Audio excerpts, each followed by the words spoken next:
الله الله من سم بك وصفته، الله الله تنحق بدم رحمته،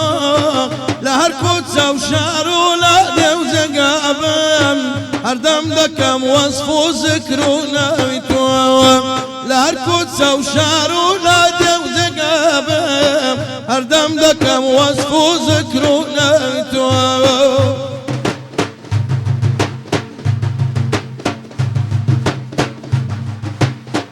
أقزاري يا دم نكر بنبورا، أقزاري يا دم نكر بنبورا، من بندما وتوشف وقت غفورا، صدرتو بمكر دوتي وقراموا، صدرتو بمشكان دو قراموا، درقاي لقين خدا كمسا شكورا، درقاي لقين خدا كمسا شكورا. الله الله تنحق بدم وصفيته، الله الله تنبكان وصفيته،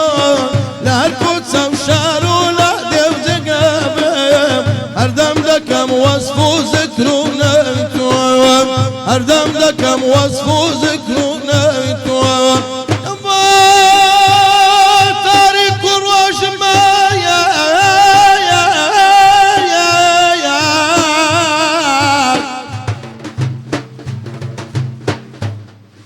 شاف طريق الرجماس نعيم خلد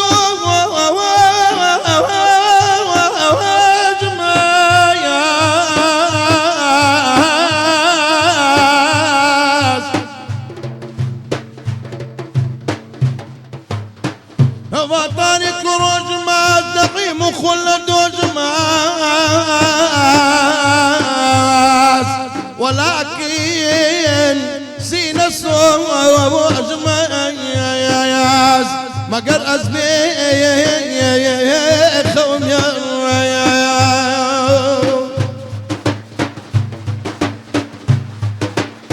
أركت برين درب متودرماني، أركت برين درب متودرماني،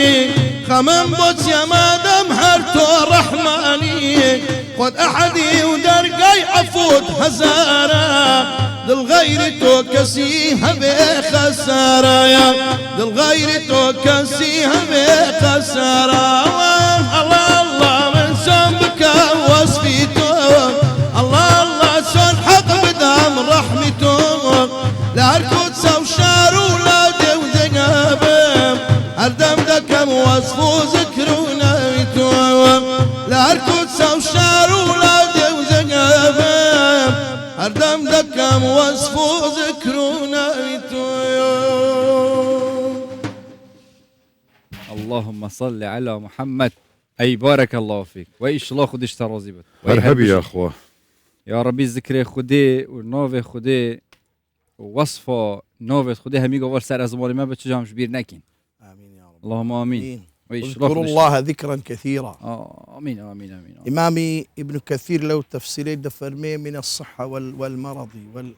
والغنى والفقر لهم كاتش إنسان ذكر إخوة كان صلى الله عليه وسلم يذكر الله في كل أحيانه لهم كاتش يعني حتى دولة رزناب تنكابرا يعني جسمي شي لشي جرام بي يعني بون غسل شي لسربي بس تنها قرآننا نكو ذكر هر ذكر شي دكي زائزة ذكري خدي الهمي وقتا اذكر الله ذكرا كثيرا يعني حتى والذاكرين الله كثيرا والذاكرات أعد الله لهم مغفرة وأجرا عظيما. ام همي قواز مون خود تاركيم ذكري خدي ان شاء الله خدش ترازي بتو. السلام عليكم. وعليكم السلام ورحمة الله وبركاته. حازي جبا شوني كوي شوني صحتك شونا أحوالك ها بوجزانا هزك يا دبيب حزل الصلحية حزل لما جلسان وهانية حزلك اللودي ها أريو قصة ها ذكي ونيا لو ما جلسي قصة كردن بزياتري لو مثلا لاستوديو هوالي بيكون قصة لونا يا الله ناس في قبره باشيفا چنده بسیار اگه باشي حفت اره والله باشيفا هو حفتك يعني حسب كصباحي يعني حفتي يقدر در باز بد بجاش برهندجي يعني هم لسبيكيش ما بحثي هندي كره ذكري خودي همي قبل سر ازماني ما بدمش بير نكيد خاصة روجت صايت بيروز دا وقت تو صايت مبارك دا خدي بمظن يا أخو هنت قدر دا في هيفي بيت أمجي قدري بدينا بتشب ذكري بطاعتي بعبادتي هكذا ها هيدي حفتي أقدر بوزبي تبتا حفتي دوي وسي وشوري وخلاص الشيار بن بلاش مناجت همي قفا بلا خير وخيرات بكيم طيباتي دي هيبا ان بيروز شاء الله هم عندكم برخير وبيري مانجا رمضان إن شاء الله اللهم آمين السلام عليكم وباشي وحفتي هم دست ببكين وباشي وحفتي خدا حس که تفشواجی تورید جدا مهوانت عزیز مهوانت کو بردلی ما تخوش تفینه والمجلس هم بطيبتي جدي بابتت گرنگ گریدای جیانو ما ام گرم کن وقتی هم بحث بابتت پاشی وید کن نه بتنی او بتکو گریدای اسلامه بن گریدای جیانو مسلمانا شب و روجت هیوا رمضانی نه گریدای جیانو ما همیه كومالغي كردي وكردواري بالضبط کومالگی هیدا خوشی و نخوشی هادا که چاوی دینی بحثا خوشی و نخوشی ها بو مکریه که خوشی ها دا ام چا تعاملت گلی کدو بکین نخوشی ها دا ام چا گلی کدو بین خود تعالی بطیبتی چا امر مکریه ام نخوشی ها دا وقت خود در باز کین هروانية مثلا إنسانك دجي لجيان دا كومالك كارسات خوشي ناخوشي رويتي دكات مروفي سركوتو مروفي براوا اواني كدتوانن لقل امجان داخل كان كامانا همومان ناخوشي وخوشيش من بسر دادت كاتي كناخوشي كان من بسر دادت چی بكين بو اوي لكنترولي خومان درنسين بو بتوانين بردوامي بجيان بدين چونكا ناخوشي كان وكاتيكا او هر روددان دبيو امدي من تداهبت ولا همان كاتيج دا كاتيك خوشي كان دين رومانتي دكن چون تعامل لقل ام خوشيانه بكين زور زار بو هنديك كاتيك خوشي رويت دكات بزورك غرور دبيت لخوباي وغرا دبيت زور بزرر بسريه دشيتو همان او زرر وزيانه للروحي بروحي دقات كسا ناخوشيشي بسر داهاتوا چونتي تعامل كردن لقل خوشي وناخوشي كان صبر قرتن تن مهمه صبر تيه اصلا صبر تيه كذا قلت لي الصبر بقرن خوش بزاني كصبر قرتن تيه تامو تيجكي تيه لبرتي دقلت لي خوي قورا لتندين شوين لقران بيروز دا هروات پیغمبر كشي محمد صلى الله عليه وسلم وتواوي پیغمبران السلام اخوان لبي هميشه اما جبو دكن ك صبر بقرن وان الله مع الصابرين خداش لقل ارام قرتوان دا بوتي مقصدكين لقل زور بريس افشوا مهوانك عزيز رايك كوديل بريش دهوك خير دوكا رنگين افشوا مهوان ما مستوبان خواست عبد الرحيم بربهاري ما مستوت جلا السلام عليكم عليكم السلام ورحمه الله عليكم السلام ورحمه الله ما وبركاته باش ان شاء الله ما عبد الرحيم ان شاء الله طبعا قال جور عم بيني المجلس توزيا يتنخوشيا قال خلكيش الله خدي خير وابن برهندجي ما فرديت افشوا ما مستا فريك ببرتو بيت الدفمه مجلس ما بطيبات يجي مجلس بوشي يا اخو بخير بايمان دينا شكرا راضي بيتن خدت على خير وابن بيسيتن يلا بخير بسم الله الرحمن الرحيم الحمد لله الصلاة والسلام على رسول الله سرخنا ما مستدشتي ويا واسر بابتي او مجلس ذكريبا كچند دد گرنگن چند دد مازن جاري وكو دسبيك مروفك تيت قستا پیغمبري عليه السلام شريقا كي دورتيت بيشت يا رسول الله ام الريقا كي هاتي مج زور دور اگر انسانك بقى سيبتن ده رجاء دي جيتن اگر بس سرعه بتن شش رج جيتن از بسرعه هاتي ما هاتي سؤال كم يا رسول الله كيش مروفن خدي حاجت كت عندك بعدين عندك سولانيو خدي تعالى حاجه كتن وكينا خدي لتورات بتحجينا كتن يا الله قلت او كستيت مجلسك خيري دطرين تخاري وكيفا برايا وبرنامج وصابت بيشكش كرن ان شاء الله قلت او مجلس يتخدي حاجت كت ان شاء الله او مجلس تخدي حاجنت كت او خراب يمروفي تدا ضرر مروفي تدا تشكي مجلس خراب دمور بخراب جنبت مجلسك بر خير وبركات دا او بابتي هواجي قرتي حقيقه همي وقتك ام محتاج في بابتنا الصبر سر مصيبته وسر قرفتها ان شاء الله خدش ترازي كواتا هرب باكسر اوادس بكنوي كما بيجس قلت صبر تيه صبر تيه بوتي خوي قورا لقران دا دفرمي صبر بقرن آرام بقرن لزور بي آياتكان لتندين جي وبيغمبر صلى الله عليه وسلم بهماشي وتوي بيغمبرانيش بهماشي وداول لأمتك عندك كالصبر بقرن صبر تيه هنده مهمة كده قلت لي صبر بقرن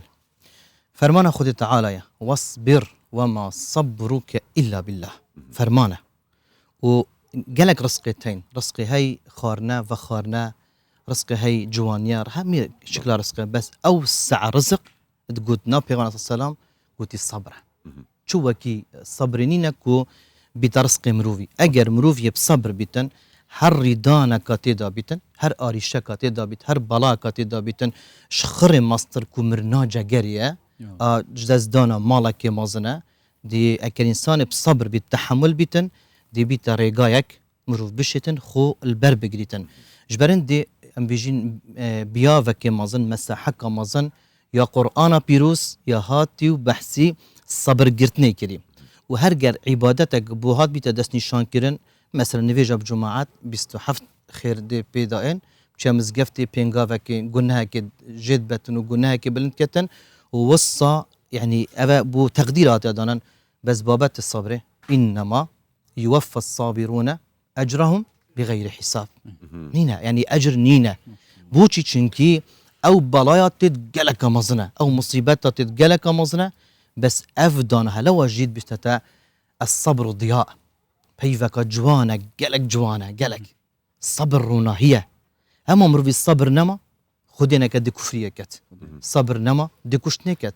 صبر نما دي مال خلق دزيه كت همي يعني بابات صبر كإنسان صبر بكتن توش رزق حرام نابد توشي مشاكل مازن نابد بس أجر صبر نجرت أري والله دي توش عندك جرفتاري بدين يدنا جواري كري دي جلك أجرام بيت بوشي هر يكش نوفت خدت تعالجي صبورة يعني الصبورة اف صفات دو اخوجي وامر مروفا جيكرياكو صبر آرام قربا خد تعالى قلت ولكن كونوا ربانيين بمعنى عندك صالوخات الصفات خد تعالى فيتن تروح إنسان إذا بيدا ببن وكتاقوتي الصبور نافي خدية وف نافي في شكل مظني هاتيا قوتن الصبور هاتيا قوتن رب العالمين قالك الصبرت كتنسر إنساني إنسان خد تعالى مروف يداي وبندينيوي بكتن صدو 24,000 پیغمبر هاتن ودخلكي وما أمروا إلا ليعبدوا الله بس قال هندي خلقك شريكي بخودت شد كات مانا سر هندي را خودت تعالى بصبر سر في مروفي مروفي هي أفروكي كشتنت يد بغير حق خودت تعالى الصبر سر في الدنيا إيه بله واردانا كاتي ما مستا زۆر جار پرسیارێک دێتە پێشێ خەڵک ڕەنگە بەشێکیان وەکو مەراقێکەوە پرسیارە بکەن هەندێکی دیکەشیان ڕەنگە بۆ نمونە من ئەگەرەوە پرسیارە بکەم ڕەنگە لە نەزانینمەوە بێت بڵێم باشە خوا دەسەڵاتی بەسەر هەموو شتێکدا دەشتێت من کەسێک غەدر لە من دەکا زوڵم لە من دەکا زۆر لە خواش دەپاڕێمەوە خوایە لەدەست زوڵمی ئەو کەسە ڕزگارم کە یان فەقیرم پێویستم بە ڕزقێکی فراوانتر هەیە یان هەر حاڵەتێک پێویستم بەوەی ناجەح بم هەر کارێک کە بەڵام هەمیشە ئەوم گوێ لە دەبێتەوە کەسانی وەک ئێوە ڕێنموویمان دەکەن لە ڕێگەی قورئان و فەرموودەوە دەڵێن سەبر بگرن خوا فەرموویەتی کە سەبر بگرن باشە سەبر دەگرین هەمیشە پرسیارێکمان بۆ دروست دەبێت باشە خوا ناتوانێت ئەمە بکات خۆ دەتوانێت یەکسەر کاروبارەکانمان جێبەجێ بکات بۆچی پێویستە سەبر بگرین ئەم البیرامە هەمیا بیتن ئەم یەت دنیادا دنیا جێ چیە لا يبتلينكم ولا نبلونكم آيات بحث ابتلائي واختباري كري جلكن اگر اف بابته مهر تشتكي بيت خد تعالى دفاعش مروي بكت بومروي تشيك ترتيب كت دنيا نابته جي اختباري ودنيا چونكي ام جيغا كي نكو دنيايا فيتن ام اختيار اخو بابتي فيانا خودي حاجه كرنا خودي جي بگرين وكو دين بيت جيگرتن ام بيت باشتر في بابتي تبگين حتى باشتر روم ببيتن وهر كاركي هر آريشك بيت حتى بلاك بيت او خودت كدت ريكام روفيدا او نينا كو زرارة مروفيتدا يعني بشت راستي ابد نظر مروفيتدا نبو يعني الا الجهة كدي استفادة كددا هاي او مثالك تيتا قوتن كو زاناك او كوريوي جلكش بيفاكوي تورد بيتن هر جاركا تشتك بيتن افا جلك باشا ما دمش لاي خودي ويا ما دم خودينا باشا جلك باشا حتى جاش تويرا دي افكرك جلك جفي بيفي ترهبو افا مثلا هوليرا من الهوليري دي تشيتا مثلا مصري في الشقله فيتن ساعتك دي بجهيتن او كره خوي دركت وهنجي موضوع دوار ابو وكي تشوين بريكي دورت كافيتن وكرجت كافيتن بكوري خرابو دوار برين داربو قلت بابي خو بمناقشه از بجمت ضرر چندن چه مفاتی دانینه بیم خرابو به دواره خرابو موعد مبسر و چو دی گازندش معینه کردن چه باشید ویدا چه چاکی تدایا بس بیجم گویی کرم هر کتب من رستای چویمه نمل ترافیک لیات دایا اسرائیل خود درستیم خودی اوابو مینا وقتی چوین او خلقیوی گندیات نفش گویی باش ببری نفس ساعته هنهاتين بوشي قطاع الطرق طريق دابون دستوي توجه بك يا الله يعني اوش لاي خدي تعالى بيتن الا باشما بس يادجي ام جبير نكين جالك كاريتين ام دستت خد ان دسر خو رب العالمين يقول هو من عندي انفسكم والقلب رب العالمين جالك تشتغل المدبوريتن ورب العالمين يقول فبما كسبت ايديكم نكا جاداك من جاداك يا بوهات يا دانان تلحشتي بتشي هكا هيك كده صادو حشتي ابي خو كشت ان خدي كشت ولا تلقوا وي خو كشت يعني اگر کەسێک ولا تلقوا هەر لە بابەتەکەش دەچنێ دەرێ بەڵام با تەرکیز لەسەر ئەوە بکەینەوە شەقامێک نووسراوە 80 کیلومتر لە کاتژمێرێکدا دەبێ بڕۆیت کەسێک 100 ڕۆیشت لەم سەدا تووشی ڕووداوێکی هاتوچۆ بوو جانی لەدەستدا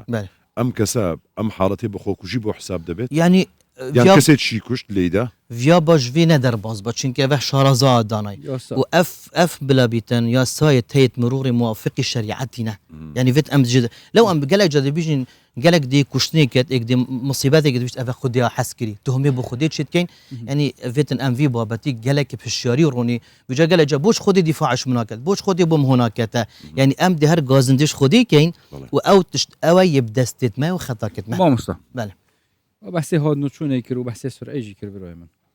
بدو سر رجع كن ان شاء الله خدي هم يا باريس قالكن او رودانت هاد نوتشونه وخلكي جيونه خوش داز ان شاء الله خدي بشهيد حساب في رمضان دا جه وانا بحشد بد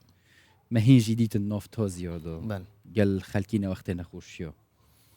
بري نخوشي تشبت جارده از بچكي بمهيفه بري نخوشي تشبت چا مروف خو حاضر کت وقت نخوشی دیتا بسر مروفی ذکر خودل سر از مانه مروفی مروف سیر سر خوبه چونکی وقت نخوشیه کابرای که هی تحملت کت کابرای که هی تحملت تو خودی وصای چه کرین جدانه تمام چه جنب چه ظلام بد او چه تشتکه ام خو حاضر کین وقت نخوشی ام تحملو صبر بین يعني هر جاركات تمروفك ديت اتبابت مصيبتي دا صبر نقرت بزانا خلالكت ايمانوي داهي الروجت كورونا خيشكك نخوش خانية وسبيدي سحارة بيوان دي بمكر ما مستا ظلامم شو بردلوفان يا خودي ما قلتي حالتك شيا قلتي خودي صبرك دامن انظامش كيفهات يا الله بوش چنكي بري وقتي القل خودي راز بو يعني او كسد برفره يدال قل خودي تعالى بيتن الطنقافيا خودي تعالى هاري كاره قالك دبيني مثلا اجارك شمات نفتازيا كده واول دفمل دهوكي هاي ما مستا وقت تازي تشيد بيتن تشين بو خزانه اغفين يعني قالك مفاجئات يكرن شوم قلت ما مستا حجايا مثلا سي عمره كرينا والقلوري حج كريا قالك يعني برشاخو اخو قطيتو او ساكي سي عمره كرين حج يا كري افهمي هر سر دوس عدد الطواريا بوشي خلالت ايماني دهي وقتی خلالت ایمان ده بیتن تو باش بزانت تنگاوی خودان خونا گرید روزه کامل حس کم واقعی دابم روزه کل نفتازیه کی بم خلاص بم خیش که کاد ما مستم گوتی بله گوتی خودی خیره آبم بیسید خیره گوتی اسوان جنابم مت گوت اگر جارکی جگره کامن یعنی بچی که مزاروه که من بمریتن از دی چولا کبم دیم بم شید بم گوتی امل جادا کی آرول دهو کی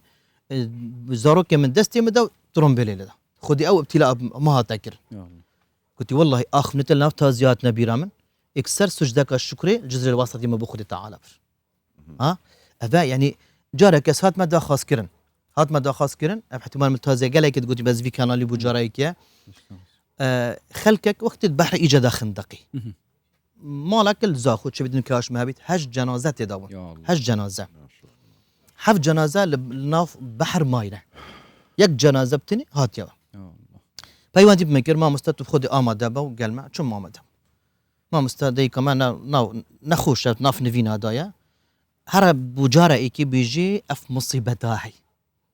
شو رشت مخاري وخدي تعالى قوتو پیغمبري عليه السلام يعني ما مستطيع باريس تا مصيبتي دا يك تشتنا دل مروي تناكت إلا الذين آمنوا وتطمئن قلوبهم بذكر الله الا بذكر تطمئن القلوب يقال ما اخفتي ملياردير الدوكي قلت من كرفت بنختين تازيات اخفتن من حسنات كرف اخفنا قلت من باراك مشاه من شريناهي هي بس قلت شريناهي استنانا كرم باري استنانا كرم الى ما مستاق بيت بومن كلمه خيري بشتن مو قلت ويديك كوريتا الجل شش نفيتا قلبي كتا لنا او خنقاينه تمام بس جنازي يكتب كوريتا تبع قلت ما مست انا لله وانا اليه راجعون هات ما تشري دبره لبن اخ كاتينا ديك قال ما اخذ قلت ما مستم قلت بلي قلت او قرانا وكي قران خلكنا وين وشي قلت وقت توتنا مالام قلت بني بي ما تذكر وبيمد دانا سرسري خو قلت او دليفا جنازه هردوك اينن والله مسجدك اشكري بخودي بر خوف الصحابه يعني عم توصابين موضوع تشيا وقت مرف برفره هي الجل خدي بيت بر طنقافي منهار نابي بيضاداني ناكي مو بوشي قلت نت بيغم عليه السلام ابن بحثي هنديت كان افكسي التازيا دا خونا جريت برشا خود كيشيتان خودات دتان يا قلت ليس منا ما مستا ليس منا قلت ابا نشمه حتى يعني قالك نخوشي بوايتين جبرنا محتاج فينك وما صبرك زيدها بتوصبر وما صبرك الا بالله ابا امر رب العالمين بله ما مستبابت شي ديكه هر سبارت بوانا ك او كساني مصيبتي شم بسردادت صبر دغرن او تو باسيان باسي له ودكي كامانه لا ايمان دا ايمان دار تمام. ايمانك لا ناخذ درونيان دا هي اما اخوا هاري كاريان دبل لوي كارام بغرن صبر بغرن لسر مصيبتي كهيانا خلكانك هن زور زار ما بس مويه كتشي بو زور خلكانه دلي خلكانك هن دلي كاكا او كسا دل الرقه لبرويه يعني هيز خوي ناكوتي يان زور متاثرنا به يان نازانمتي اما چۆن جیا بکرێتەوە ئایا دڕەقی لەگەڵ ئارامگرتن دوشتی جیاوازن چۆن وەڵامی ئەم جۆرە کەسانە بدرێتەوە کەسێک کە کەسێکی لێ دەمرێ یعنی ئللا دەبێت زەرورە خۆی بکوتێ بکاتەوە عرف و عادەتەی کە لە ڕابردوودا هەبووە یعنی شین و شەپۆر و ئەو شێوازەی کە هەبووە نێو هەندێک لە ماڵباتەکان و بنەماڵەکان وەکو عرفێکی لێ هاتووە ئەمە چۆن وەڵامی ئەم جۆرە کەسانە مامۆستای بەڕێز چونکە ئەوە بابەتە زۆر گرنگە و بابەت بە ئیمان وەگرێدایە و صبر كنجيا الصبر عند الصدمة الأولى ما مستمع صبر صدمة إيكي وكتتن وكو دي إنسان نسيانة دي جبير كات الصبر عند الصدمة الأولى الصبر عند الصدمة وقت الصدمة هات حلف تكات بوش رب العالمين يقول وبشر الصابرين الذين إذا أصابتهم مصيبة قالوا إنا لله وإنا إليه راجعون أولئك عليهم صلوات من ربهم ورحمة وأولئك هم المهتدون بوش أفخلاتي بي يعني بسنور داية بوش خل چنكي بابت يا مزنة بوش خدي تعالى دي بيش توام ملائكات تروح ورقرتي من خشت في وائنا من جقر وائنا ثمرة فؤاد قلبه مئينا شقوت يا ربي حمدك واسترجع كمرو في إيمان دار بس أمرو في إيمان لوزبيتن بابت يعني دي شو بيجوا كتاب قلت غازندا لومي تحشمري خوناكي خولي بسر بيبيجا تدرقي أبا تبوشوتك أو حشمري خوناكت أو خدمتها مري خوجيناكت قال جماعة باقو تيجي نافتها زيادة شنكي أنفد بزانين أجر مروفك إيمان طبعا شن نعمت وكي نعمتها إيمانين نعمتها أكسجين ماسترش كدرجة قد عبيتن نعمتها خارنة ماسترش كدرجة قد عبيتن هر نعمتها إيمان أو دي تتقال مهميات بالسربي كار بكن إيكش زانايا إيكش مروفا كوريت مريت باشا وقتی کوری مری ما مستاق شو باخت یکی شو باخت ما مستاق شو باخت فضيل شو قلت فلان قلت بله قلت قالك خمداري بو كوري خو قلت قالك جغرامت شو صبرام العرض كينايت قلت باش اگر تو كوري خو ناف زندانك دابن زندانك طاري يا نخوش وكوري تش زندان درچو وشوت ناف هندك مرقد برفرادا ما كيف تنايت قلت بله قلت باش خد تعال پیغمبر صلی الله علیه و قلت الدنيا سجن المؤمن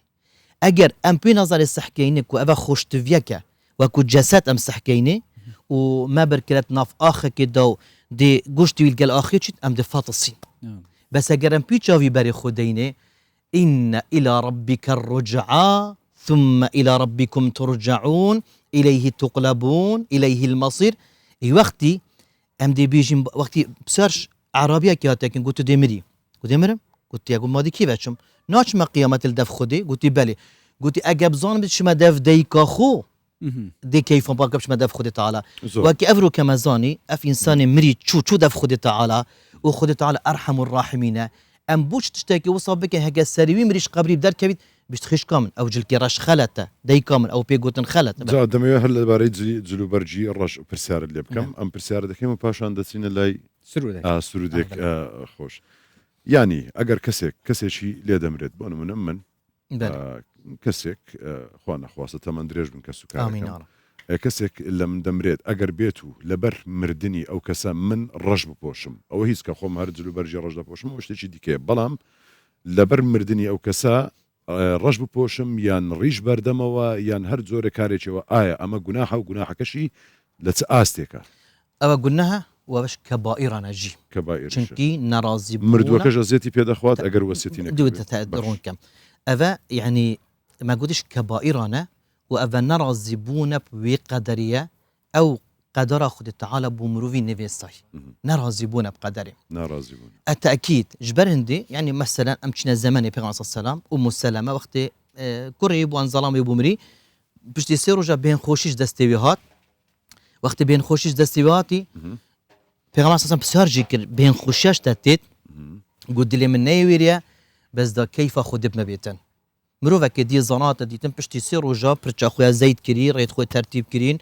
قلتي كورتي مري قلتي مال ازفيج دستي خونا كم رب العالمين بيجيتن اولئك عليهم صلوات من ربهم ورحمة واولئك هم السي على وتخدت على الدتم ازفيج دست نادم ازفيج دست نادم ويها بابك او باب 16 سال يعني 16 سال بو زاروك نبو مامستا يك زاروك ابو او زارويا سبحان الله شاش بجازبو امري 6 سالي وكي باب تشولي عامل بو بالا بو وقت تشوي زفر يا بس كتي قال بالغ قال برداجه مالي ما مستاكي وكي شو قلت فلان كز قلت بالي بيجا انا لله وانا اليه راجعون شو قومت يا قلت كوريت انا ما ايقانا بس او كرايا شكر شو كوري خد برسنجي خو هندي ظلامه قلت بيا قلت ابت بيلن دياريك خد تعالى دامن وازب التعامل الجل كان برشيشت بركفن كر نويش سركر ما مستقل شو تقبري دا كوري خو كرت قبري دا يقانا وقت در كتي قرنجي يكي قلت مدي تو قرنجي تو يعني قرنجينا كبخم قلت والله من أفكر دا كيف خد تعالى بمبيت كيف خد تعالى بمبيت ويها بابا كت أنفالا دا إيكي بومد قلت بابي كوري خو فشارت كور فشارت بابي دعيالا هيش تدناف قورستان دا قلتي بمينن كوري كتي دجينا أوجي فشارت أوجي بن أخكر يكي قلت مديت خارن خار تي خارني تخوي قلت بخودي دلي مني خارنيه بس دا كيف خودي بمبيت يا الله دا بزن ادفي مصيبتي تمام ازب في مصيبتي ابركي رازي ابي دلك موزن بيت ابي ايمانك ايمانك هيس بيت بل ان شاء الله ما هم يا ايمانها بس ياب زحمته بجا ازبي بيجم دا بشتينجي برسوام دينا نكن كبراك اف ايمانا نبت واف دلي بهيز نبت وكيتا إيماجا بيكري الصدمة إيكي صبر يو بيتفي أو نبت وكفري أكر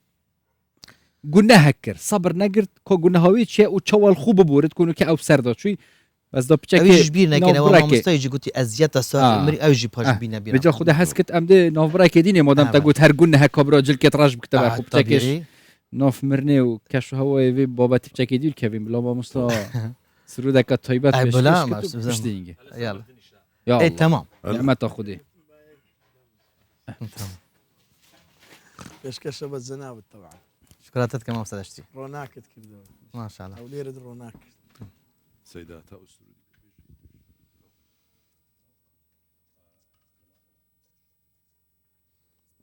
صلوا على الحبيب سيدنا محمد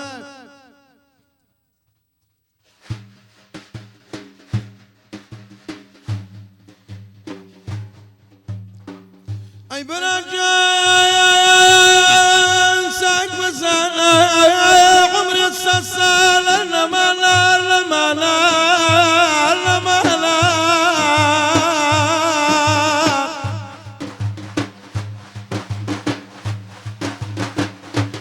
قبر التارك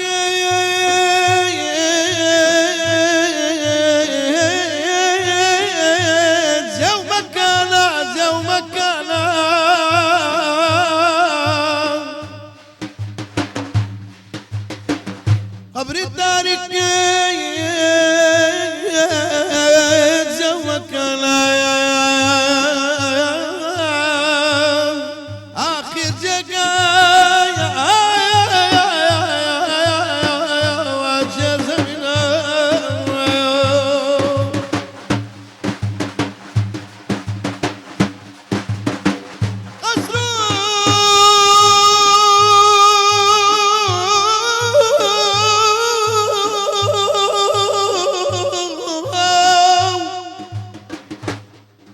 مسروق أملاك ودولة والله بزيم ألاف عزتي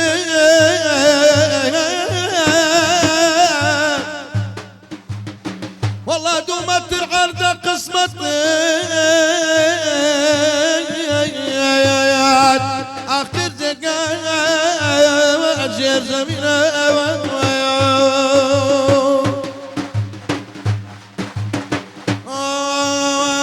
رجل سودايم دسور عمري من حركة ذكايا رجل سودايم دسور عمري من حركة ذكايا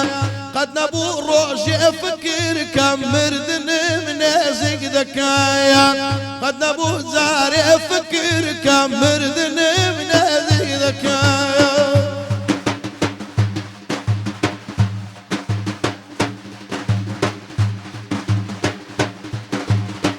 نفس الشيطان ومنافق سنت الله يسمع اللي مذكر نفس الشيطان ومنافق سنت الله يسمع اللي مذكر فسيكفيكهم الله برتو ويران يذكر فسيكفيكهم الله برتو ويران يذكر رجل سوداء نسور عمري من هركم ذكايا قد نبو فكر كم مردن بنادق ذكايا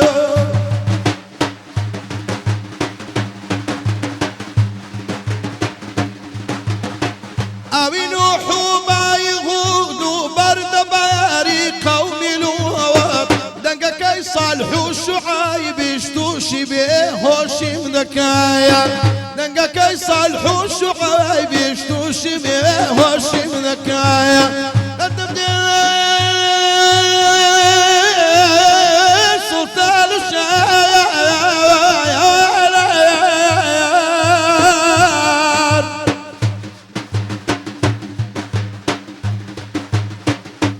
تدمدي سلطان الشعر لما التختيم باقي دميني هرزعتي الله آخر دقاء أجير زميني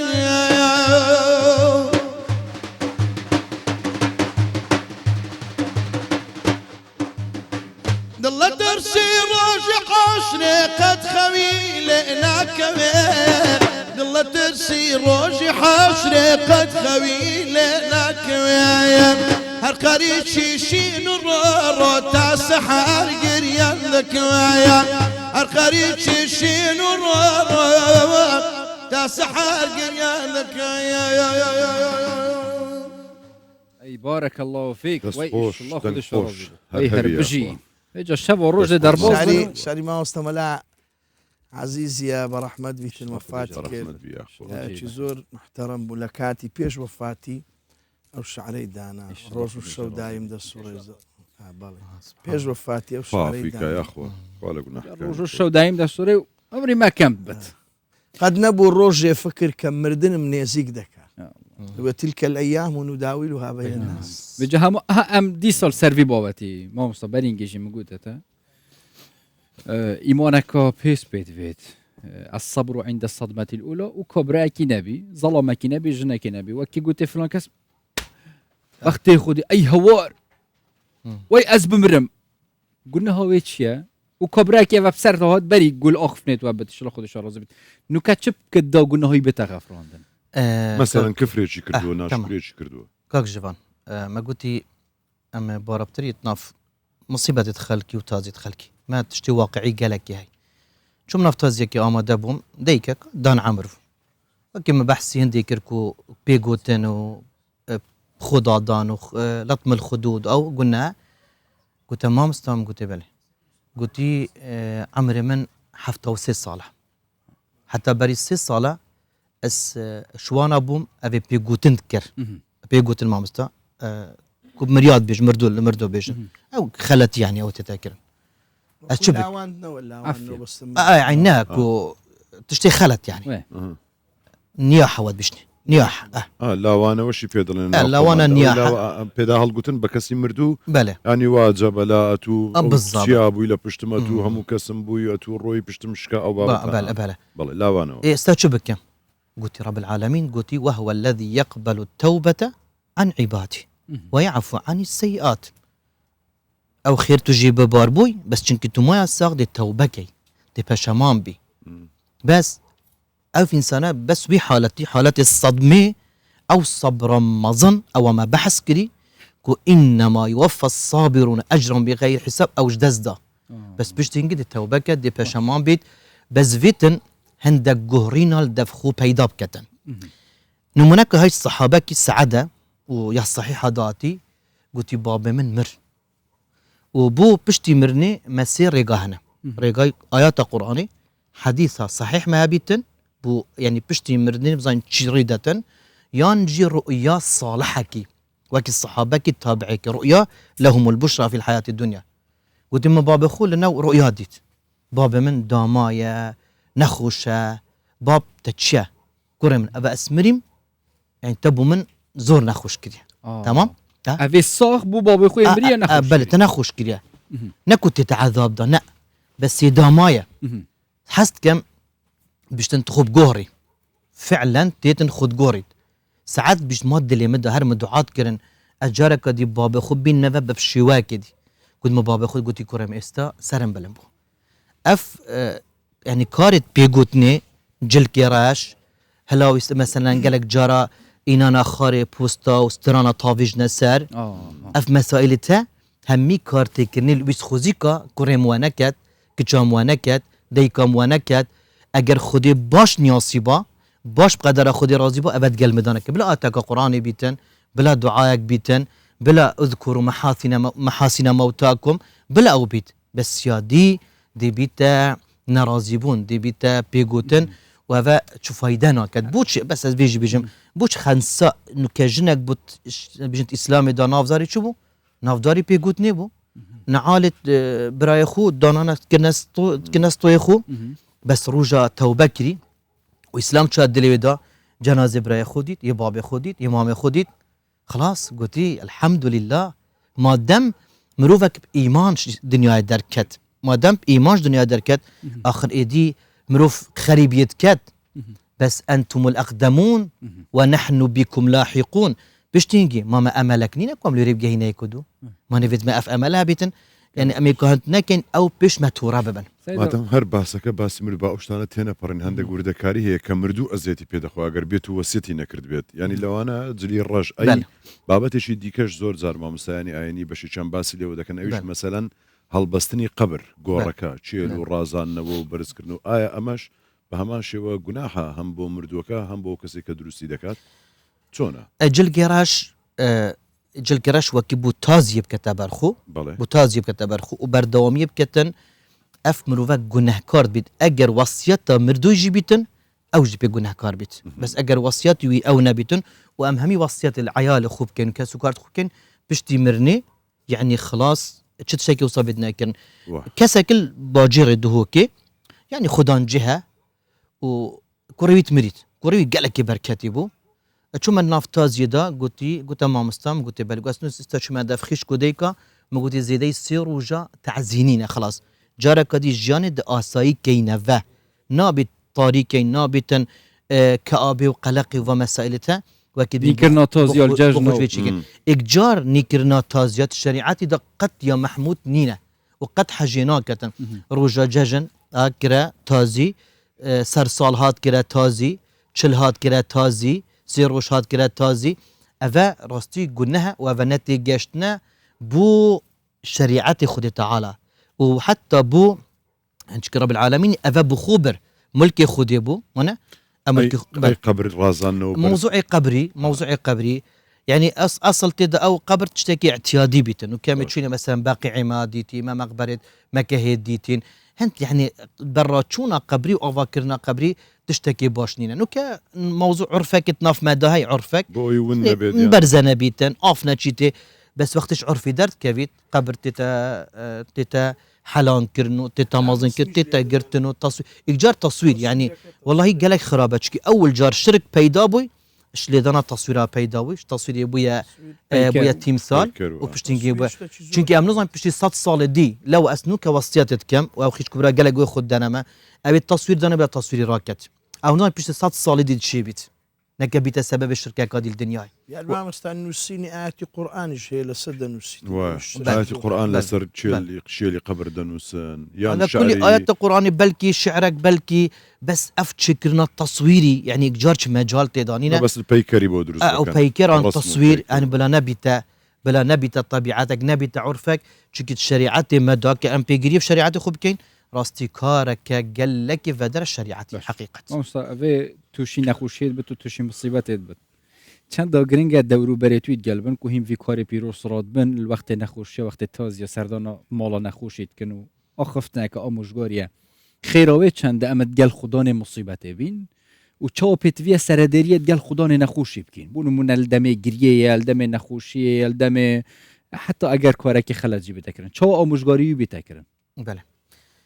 همی جارا عندك جارا شولا خلت تيدجهين و منظن رفتارا كدرس بكين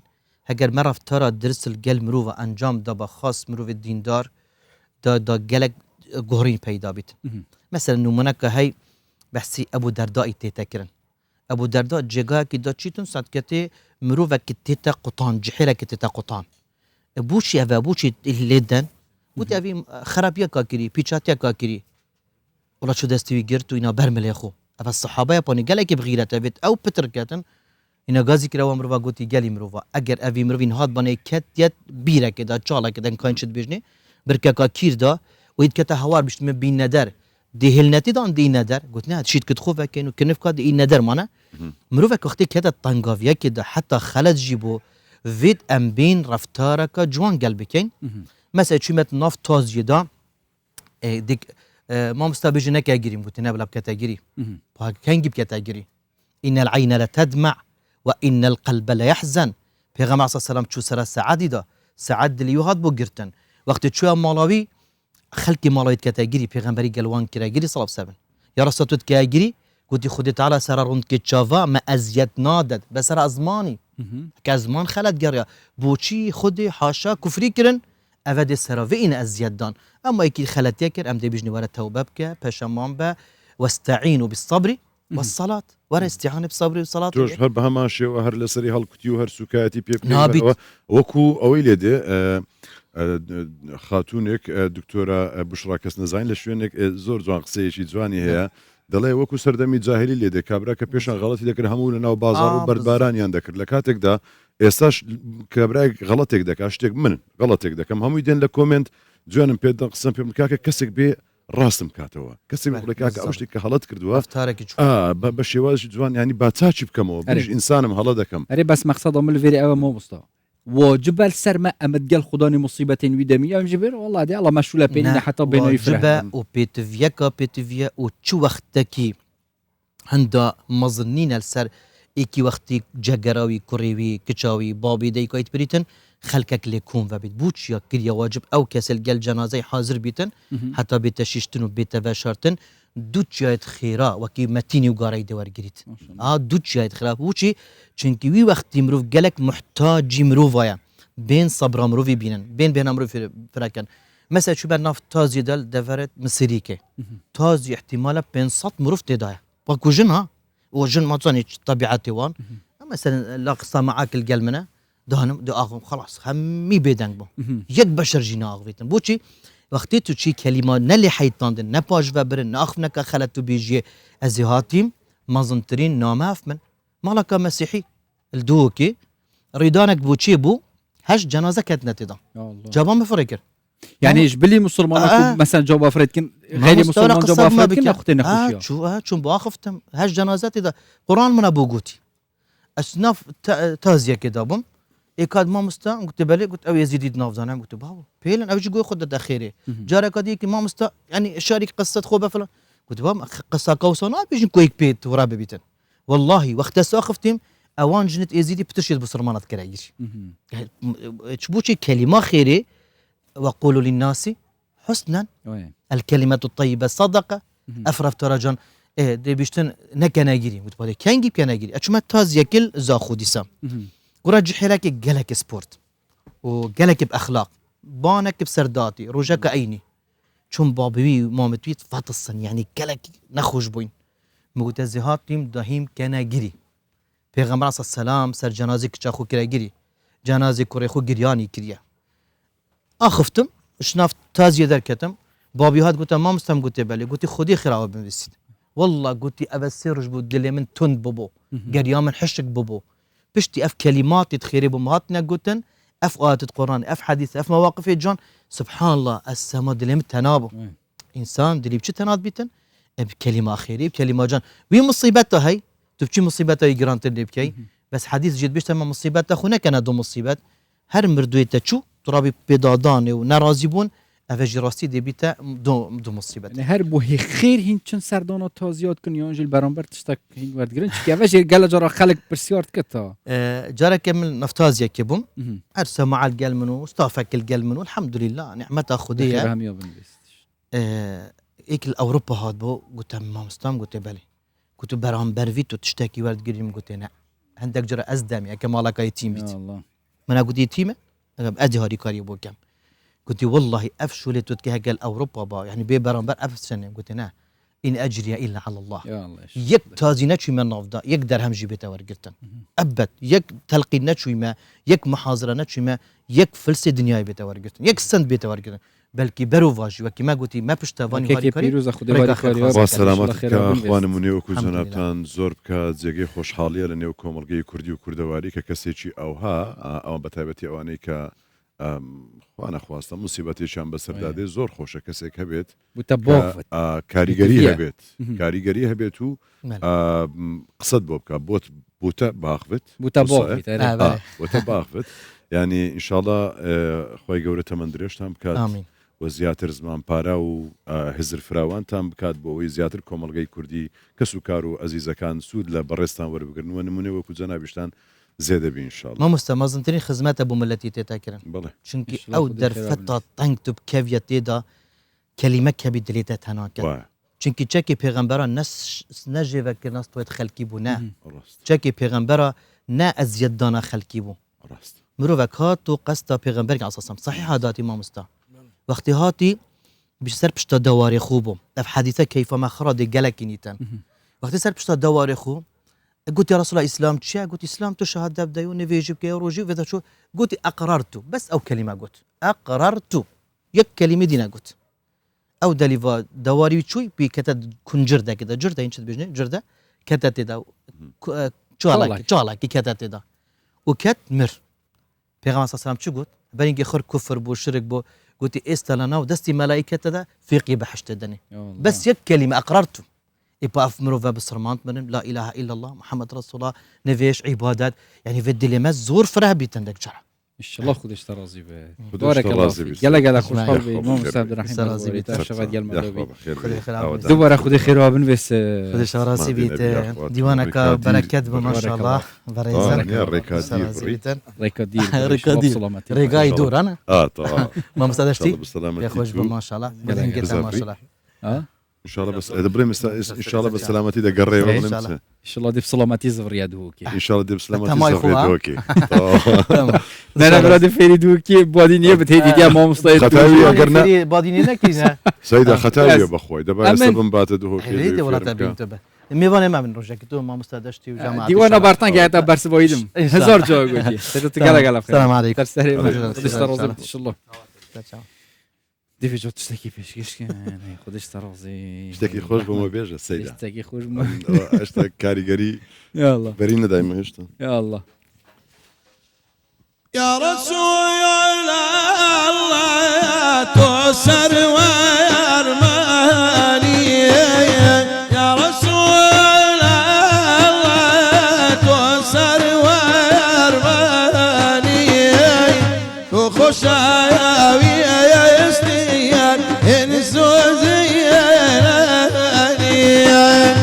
خوش عاوي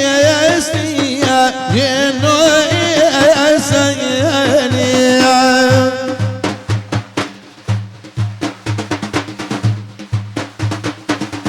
دخوري واي هم قال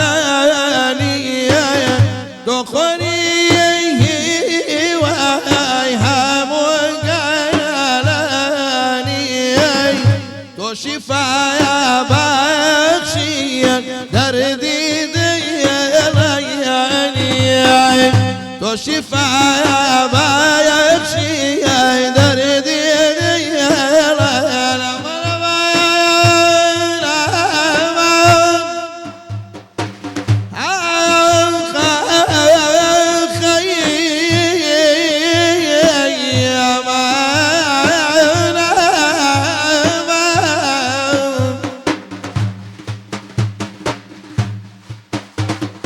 هيدا الورايا والشاعر بما هيدا الورا والشاعر بما هذا طريق العاشقين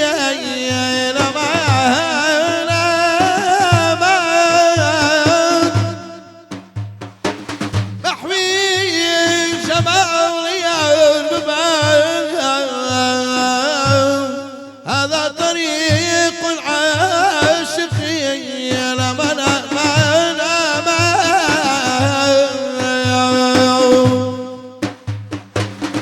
تمجي يسفر دي راست الشاقامي تمجي يسفر دي راست الشاقامي استرا يا شيء فرزي اسمعني استرا يا شيء فرزي اسمعني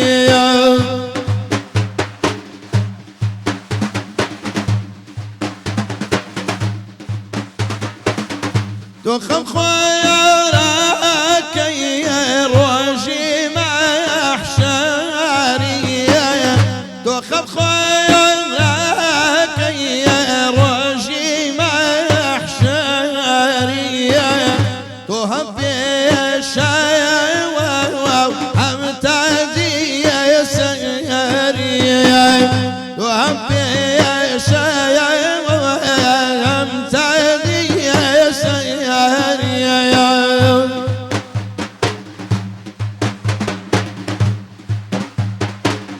يا رسول الله يا تؤسر وارماني يا رسول الله يا تؤسر وارماني تخش يا ويستي جنو يا سني تخش يا ويستي جنو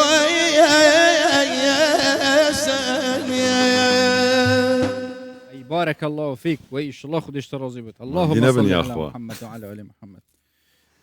بتساوان كاك روشگار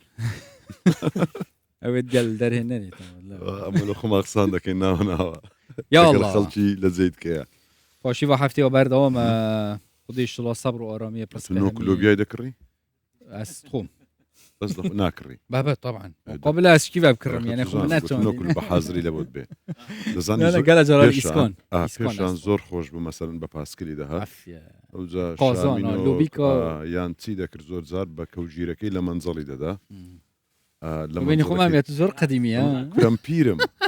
يعني والله إبراهيم یعنی هات ئەوجا مەسەرن کۆڵانی پێشان ئەمە ینی دەهات جارەوە بوو دیار لە دەرکەی دەدا لە دەرکەیدا یەک ئەوها مثلا دەماویست ینی نەبوو بڵێن وەڵانە مەگەر مەسەن حاڵەتێک بەخۆمان هەر کەمێک دەکردرا. ینی خۆش بوو ئەو بەشداریکردنە لە کڕینی نۆک و شامی نۆک و لۆبیا و شتێکی کللتوری بوو کللتوری ینی نووسرا و وەکو خەڵکێک ینی پێی خۆش دەهاتە ناو کۆڵ ئێستا نەما وڵی ئێستا کابرا لای فروشت، فڕنیادەتەن مەسەن لە شوێن دەفڕنا، دەبی بە بالضبط. بچی لەوێ بکڕی بس أول دهو كينينا هو راستي أو لوبيكت صور أو نوكت وقت مثلا بتشكت كالون دينا أو دهو كينوين أفروتن بس الهوليري من الديتين راستي ئێستا لە هەولێرە پێ دەڵێن شامی نۆک دۆچی پێ دەڵێن نوكا لبلبي شامی نییە لا شو منينا هم هاد نوكا ودي تبقى ليني تبقى ليني کابرا جاروێ دەڵێ شامی نۆک تەمەشادەکەی ئەوەن دۆکێتی کا شامیە شامیە دفمانين راستي بجا أم صار بحسين نوكا أفروت نوفان نوكو لوبيكا نوف هوليري دا بتايبة تجي البردرجة فرنا كبرا ديها مثلا باشي واي أوا هم خده حسكت بتشين قلبان بۆخوای ئێستش دەمێت لە بەرچاومە هەم مەسەن 1970 ئەو هیچ پاش ڕەمەزانن مثلەن هەست بێنە ئەو منزڵی هەڵداتەوە هەڵمەیداهاتەوە بۆ زۆر خۆش بوو خوا فیچەرێکی زۆر باتە بەتەمە. مەشاکل هەستە بابسیم بخۆین برسیم بوو زۆر حەزی لێیە داڵە دە ببینی بابینین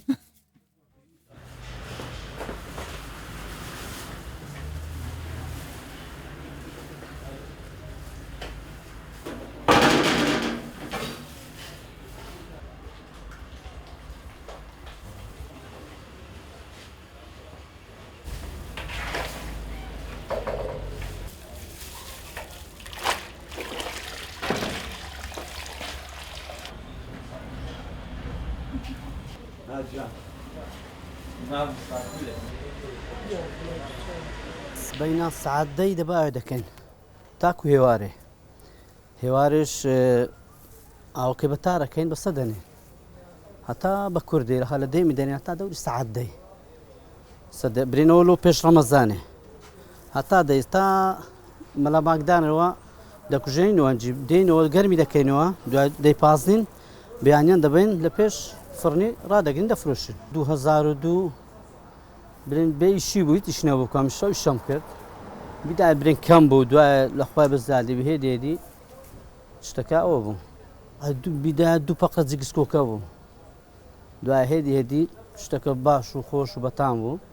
هێدی کرد زیادی کرد مشتریم هەیە لە زۆر جێ دوور دێن هەیە لە بەستۆڕای دێ لە سێوەکە هەیتم لە عسارۆکان و سەتی و ئەوانەشەوە جیاوازە خەرک لە ڕەمەزانی زیاتر برێن خواستی زیاتر دێ نۆکلۆبیا دەبە تا یەک منزەری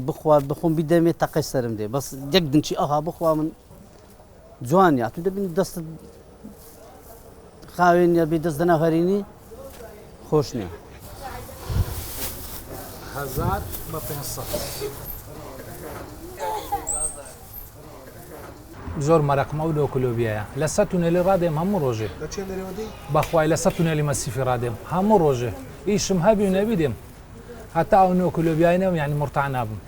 یعنی بەڕاستی نۆکەش تایبەتیەیە ماشەڵڵای دەوێتن بێڕکابەرە یعنی داوا لە کاک مامەی دەکەم یعنی دلێڤەری دانێ بەڕاستی زۆر کەس یعنی ناگاتێ نەخۆشە سیارەی نییە ئیشی هەیە ینی ئەو شتەش دانێ شتەشی خراپ نییە بەڕاستی چکە نامینێ ماشەڵڵە نۆکلۆبیاکەی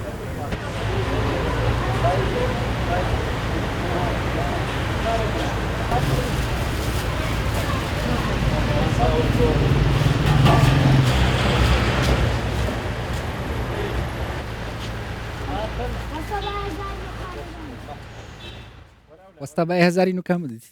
جێلی بوو جێلی بوو منداڵەکە وڵی ئەو زۆرکە گەلە زۆر کەیفم بە منداڵن دێ ها گچکەیە بەس هاوکاری ماڵی دەکات چوە نوکایی بکڕی و بەس دوور نەبی جێی دوور نەبی من جوشی کچکە بووم دەکرد ئەڵافە ئێستا ئەخر لێ کەیفم پێ دێ حەمە دەڵێ منیش دەبمەوە ئەف تشتێت سۆ کلتورن ئەف کۆرێت سۆ تایبەتیش هەی بۆ ڕەمەزانەوە بهێلن وەکی برای منژ گوتی ها بلا ئەف کللتوری هەنێ بمینن بلا هەر هەری کۆریۆڤان کەسە بێتەکەن ئەوێت وان تشتێت سۆیت سادەنەت فروشن ڕستقەکە خودیشڵۆ ڕستقی هەمیۆ بەرفراکرد ئامین اللهم ئامین بەڕنامەی پاشیوێ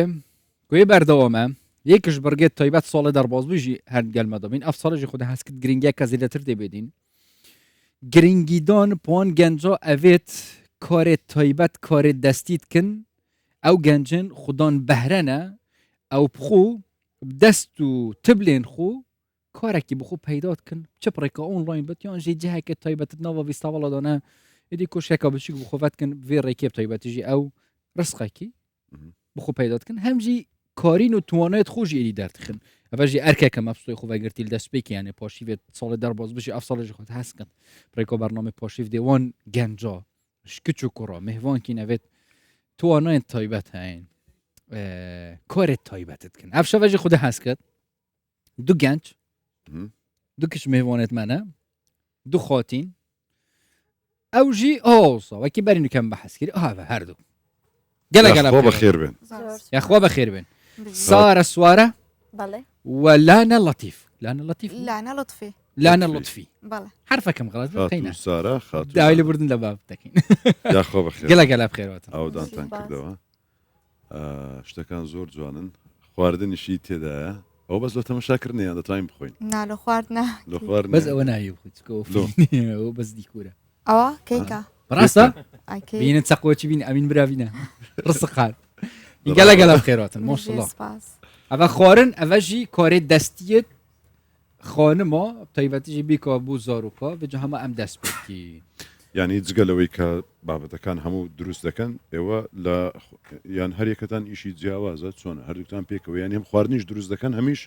ئەو بابەتانە کاری دەستی جوانکاری و ئەکسوارات و بوو کەڵە و ئەو شتانەش دروست دەکەن ئەمن سارا خاوەنی گروپەی کاری دەستی کە خانمەکی زۆر لەگەڵم ئیش دەکەن و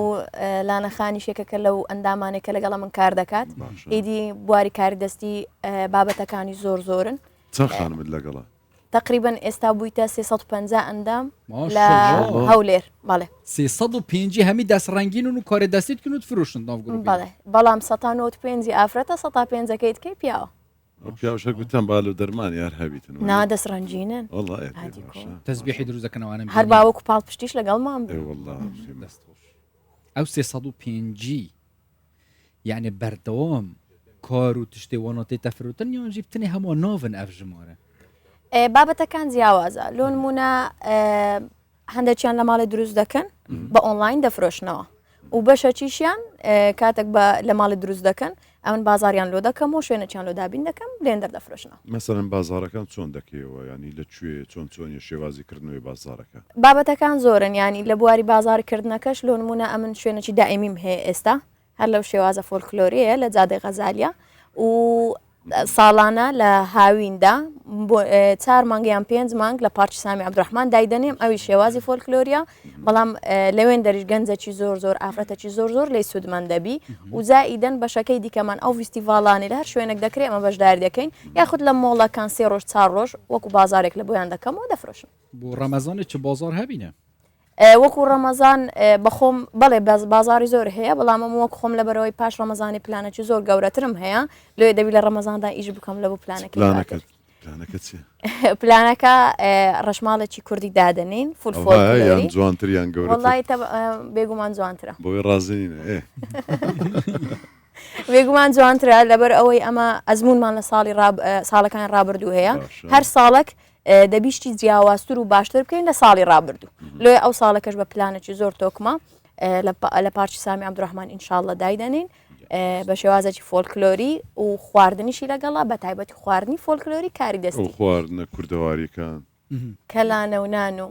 هەمووی هیچ یەک ناوچێ یان چەند ناوچەیە خواردنەکان وەڵی هەموو ناوچەکان بەڵام ئەمە تەرکیز دەکەینەوە سەر ئەو خانمانەی کە کاری دەستی دەکەن و ینی بەهرەی خۆیان بەکاردەینن بەڵام لە ڕێگەی بەهرەکەی خۆیان داهاتی ژیانی خۆیان پەیدا دەکەن زیاتر تەرکیز دەکەینە سەر ئەو شتە لۆیە گرنگ نییە ئەو کەسە خەڵکی چێندەر یاخود خواردنی چێندەر بەکاردنی گرنگ ئەوەیە ئەو کەسە بتوانی بەهرەی خۆی بەکاربیێنی دا بچینە شرینەهەیەت لانێ لاە ئەوە کوب و بیرت لە شتێکی وا کردەوە داهاتی باشە یان تەنها کات کوشتنە و خەریکی دروستکردنی شیرینی ئەوانت کردیە بەڵێ ئەمن پێش 2 ساڵ دەستم پێ کرد کە ئیش پێش 2 ساڵ دەستم پێ کرد بەس بیدایەت ئەمن لە بۆ کوڕەکەم دەستم پێ کرد کە کێکی لە بۆ بکەم لە بۆ ڕۆژی لەدایک بوونی یان هەر مناسبەکمان هەبا لە ماڵێ خۆم شیرینی و کێک و هەموو شتەکانم حازر دەکرد وڵانە کێکی خۆش دروست دەکەێت بەتەکت برادەرەکانم کە تامیان کرد و دیتیان سەبر لێمیان داوا کرد ئەمش کە پۆستم دەکرد و ئیدی خەڵک داوایان کرد ئیشەکە ئێستا ئەلحەمدوللا باش بووە یعنی هەر لە ماڵی دروست دەکەی بە ئۆنلاین دەفرۆش هەر لە ماڵی دروست دەکەم و ئۆنلاین دەفرۆشم ئەو بابەتانی کە دروستی دەکەی چ چییە مەسەرەن ئێستا ئەوە کێکە بەڵێ کێکی عەیدمیلادی دەکەی کەی 20 لەسەر نووسراوە بەڵێ لە ڕەمەزان لە بۆ ئەوەی ڕەمەزانە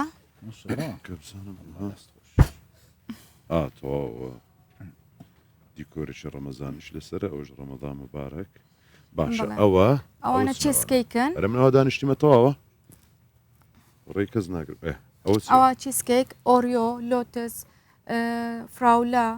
و دەچانی ئەکیت زۆر بەشی هەمووان دەکە ناخر بە بازارە چ بکەین ڕاوستە بەلاشیان بە چەندی دەفرۆشی بە چەندی بکڕین مساعدەڕۆکە هیچ ناخر ئەمە هەر دەبی هاوکاری بکەین ئەوە هیچ و میچ و ئەو شتانە ناخوات ئەوانە خاترمان بگرەوە بە چەندی لومان حساب دەکەی ئەوانە نا ئەوە هەدی ڕەمەزانە شیرنی ڕەمەزانە هاتیە ناویتن باشە بەس بە چەندە فرۆشی عادەتەن مەسەرەن ئەوە بە چەندە لە خەڵک ئەوە دانەی 2000 ناملاکمان نینە داوا لێ بردن دەکەین فێڵمان لێکرا ئەو گوتمان لۆ پاش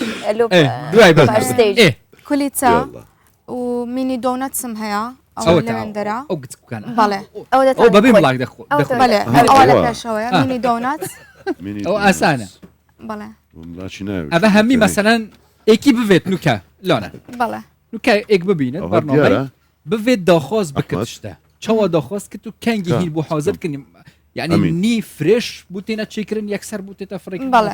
ئەوەی کە داوا دەکا لە پێیجەکەم لە ئینستاگرام مەسج دەنێری یان تەلەفۆن لە بۆ ڕەقەمەکەم دەکا 2 ڕۆژ زووتر خەبەرم پێ دەدا ئەوتە لە ئینستاگرامی ئەوەتە بەڵێ 2 ڕۆژ زووتر خەبەرم دەداتن ئەمن هەر ئەو ڕۆژ لە بۆی دەکەم یعنی نیتم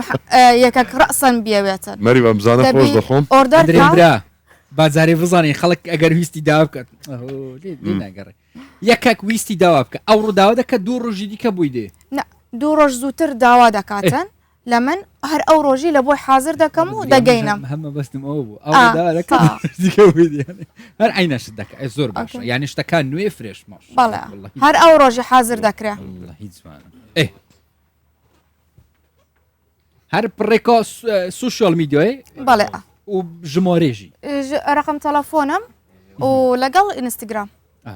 سارە ئەوە شیرینی و خواردن دروست دەکرێ ئەوانەی خواردنی دروست دەکەن هەمووی شتی باش بەکاردێنن ئەوەنەی ناوگروپینە یان هەیە لەشتی دروست دەکەن بەس بۆ ئەوەی شتە چی پارەچی پەیداکەن بێگومان چاودێریان لەسەر چاودێریەکەش هەر بەخۆ بم ئەو خاڵێکە زۆر زۆر گرینگە پاک و خاوێنیە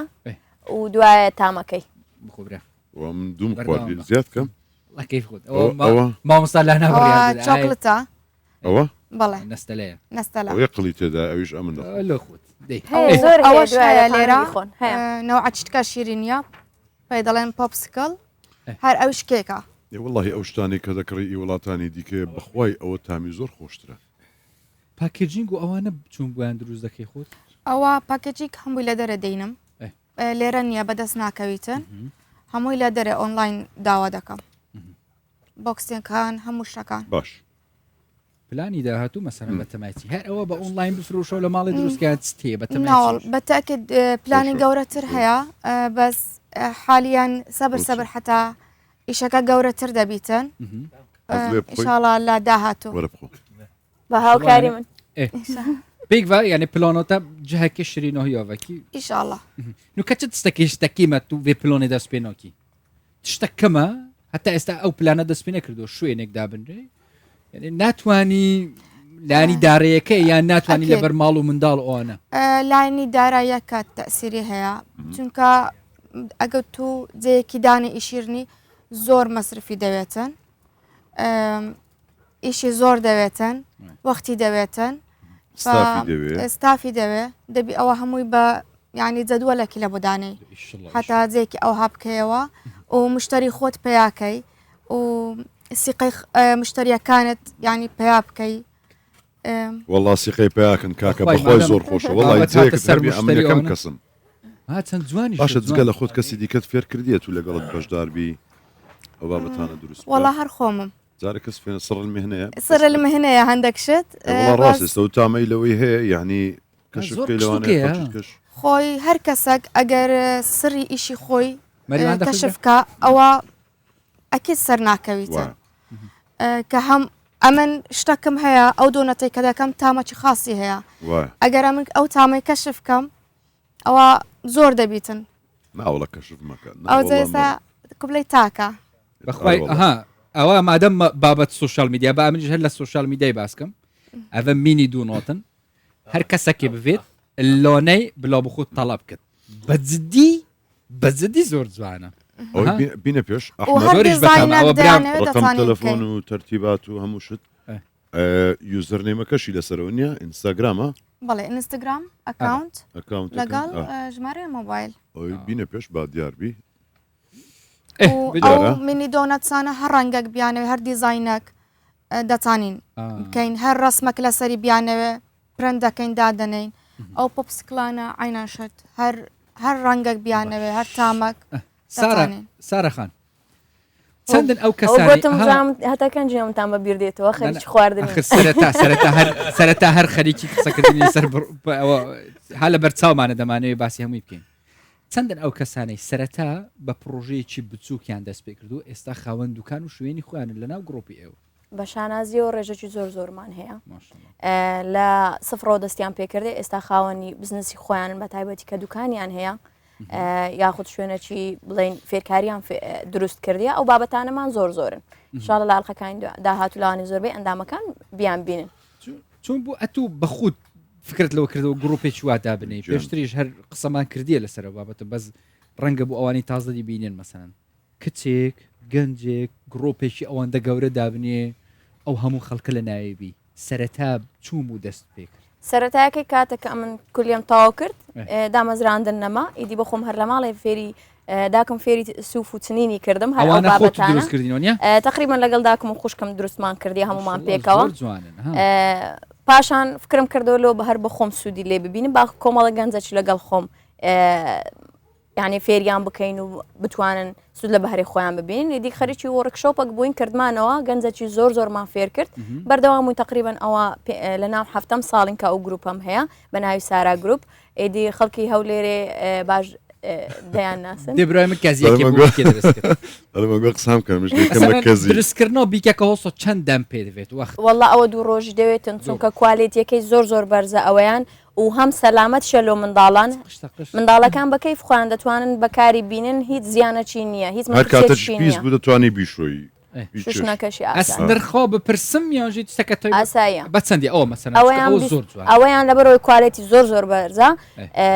و گرنتیشی لەگەڵک هەتا 5 ساڵی هیچی لێ نایەتن 25,000 گرنتی چ لێنەوەیت بەڵێ واللهی ئەوە تشتێکی جوانە یعنی کاغەز هین بود نوێستن و ئیمزا بە 5 ساڵ گرنتیۆ گەڵۆنە ئەگەر تێک سودەینەوە لۆی تا دەکەینەوە ئەوانەی دی بەشێک لە کاری ئەندامەکان مەکە هینایتم پێم خۆش بود کەزی لە بۆ دروست دەکەم کەزیە درست کە برۆ ئەس پیچەکە بمەێ بڵ کەزی دروست دەکەم بڵ ئەوەی مامۆستا لەنێت وڵاوە جوان ئایسکرێمەوە توسەنە ئەوەی کینە ئەوە یەکێک لە ئەندامەکان بە دروستی کردیا واللهی جۆنە بە تایبەت ئەوە سێتە دوو ئاوێنە و دووشانشی لەگەڵە سێتە ئەوە بە چەندی سێتەکەی وڵی چلو بینەوە دەی وڵا ئەوەی نرخەکەی نازانم جەماعەوانەی مشترینە ئەوە سێتە تۆقە شتێک نییە دوای ئاخیری قەیم بکەم بکڕی لە هەدەی هەر بە پرچەکەی دەتوانانی گرەی دێەوە و ئەvە چۆنە ئەویان حەسب ماوادەکەیە کە بەکاردێنی لە 20,000 دەست پێ دەکات هەتا 6,000 حەسب ماوادەکەیە چونکە ماوادی هەیە کە ئەسلیە ئۆریژناڵە تێکناتی وەرنگەلی چاوێت بوو نەوروزی نەوروز ئافسەڵە ژۆ تایبەتە کولەوەکی وسە بکڕن ئێستاەوەی ئەندامەکانم شێوازی فۆلکلۆریات ئێستا یەکێک بیاوێ داوا ئەیبی هەیە کاکە و کەزیە زۆر باشە سارا گروپ لە ئینستاگرام و لە سناپیش دەتوانن پەیوەندی هەر کەسێکی ئەوە بێت کچۆ گەلی کچۆ ئەوانەی حەزیان لەو کوڵاو ئەوانەی هی جلی کوردیە سارا گرۆپ بەڵێ لە ئینستای بڕۆن داوای بکەن و لە سناپیش دەتوانن پەیوەندیمان پێ چونکە لە سناپی هەم ڤیددیو فێرکاریشان لە بۆ دادنەی لەو خەڵکەکەی و هەم ڕکلامی هەموو ئەو پێجانش دەکەین کە کاری دەستی دەکات برا مشترینی بابە دوایە ئەوە دەکەین دوای ناخوا ئێستا مشتری بابە دیکو بە دوای بزانین بەشم خاترمان دەگری چ دیمۆ ئەو جانتایش وڵڵە ئەسابکە ئەوە بەس بەخوای لێرە بنووسێ لۆی ڤیتۆن ئەو جام چەند جوانە ئێستا وە کوردەواریە زۆر جوانە ئەوە مواسەفاتی ئەو جانتایەتان پێ بڵێن بابا تەڕداوی ئەوە یەکێک لە مواسەفاتەکانی ئەوەی پارێ تێدا هەڵدەگیرێ زۆر موهیمە جانتەیەکی ئەو هەپڕی پارە بکەی سنیعمەتەکە ئەوە بچەندەیە لاوەش نازانم سارا گرۆپ لە سناپی بڕونداوە ئەوە ئەشیای ئەندامەکانە هینایتم زۆر جوانە بەخۆ تەنیا وەکو ئەرزەکار کەسە کە ویستی دەتوان پەیوەندیمان پێوە بکاتن و لەسەر خواستی خۆیان ئۆردەری خۆیان دەتانن داوا بکەن ئەvez دیسە بێمە شرینەوەیەوە ئەوە ئەس دووە بەحسکم لانا خان بەڵێ فۆلکلۆری ماشاءالله کولیتە کولیچە بە چەندیە ئەوە کولیچە خوڕما هەیە جوز هەیە هەرێکی سعرەکە ئەوە مشەکەلەوە نییە بەڵێ ئەوە سعری چەندە ئەوە چیلۆی بە چیلۆیە ئەمن مشتریمە ئەوە بە چەندی دەمدەی ئەوە لە چیلۆیەک زیاترە دەکات چەند دەکاتە 25,000 25 کاکە ئەوە من مشتری ئەوە 25 ئەوە لە خۆم چونکە جویزەکەی خۆماڵیە بەڵێ جویزەکەی خۆماڵیە و خوورمایەکەشی ئەسڵە یعنی جوزەکە زۆر ئەسلیە ینی ئەتەوەی ئەوە براکە والله برا عافیە کاکە تو والله کەزیاکە زۆن بۆ چێ کرد ئەمنش دەچمەوە گروپی کاکە والله هەبوو ئەوەی ئیشەکان لانە هەر یەکەک بێوی کاکە ئەو دوکانمان کردەوە ئەوە کڕیم بە 25 دوای نەڵێ والله هەرزان بوو نازانم چ نا ئەوڕۆکە خۆ بەخوای نابی دوکانەوە کاکە ئیشەکەەوە هەیە ئەم بۆدینیت بژین برا بازارێ جدایە ئەوە بۆ کۆدا هەر یەکەک بێوێ بابێشتە چی بکڕی تامانەوە کولیچەم کڕی ئەوە هەر هەلو جەماعەتیە قابلە دا نانە ڕۆژگادەری هەر یەکە خواردی بازای لێبستنی نانە براوە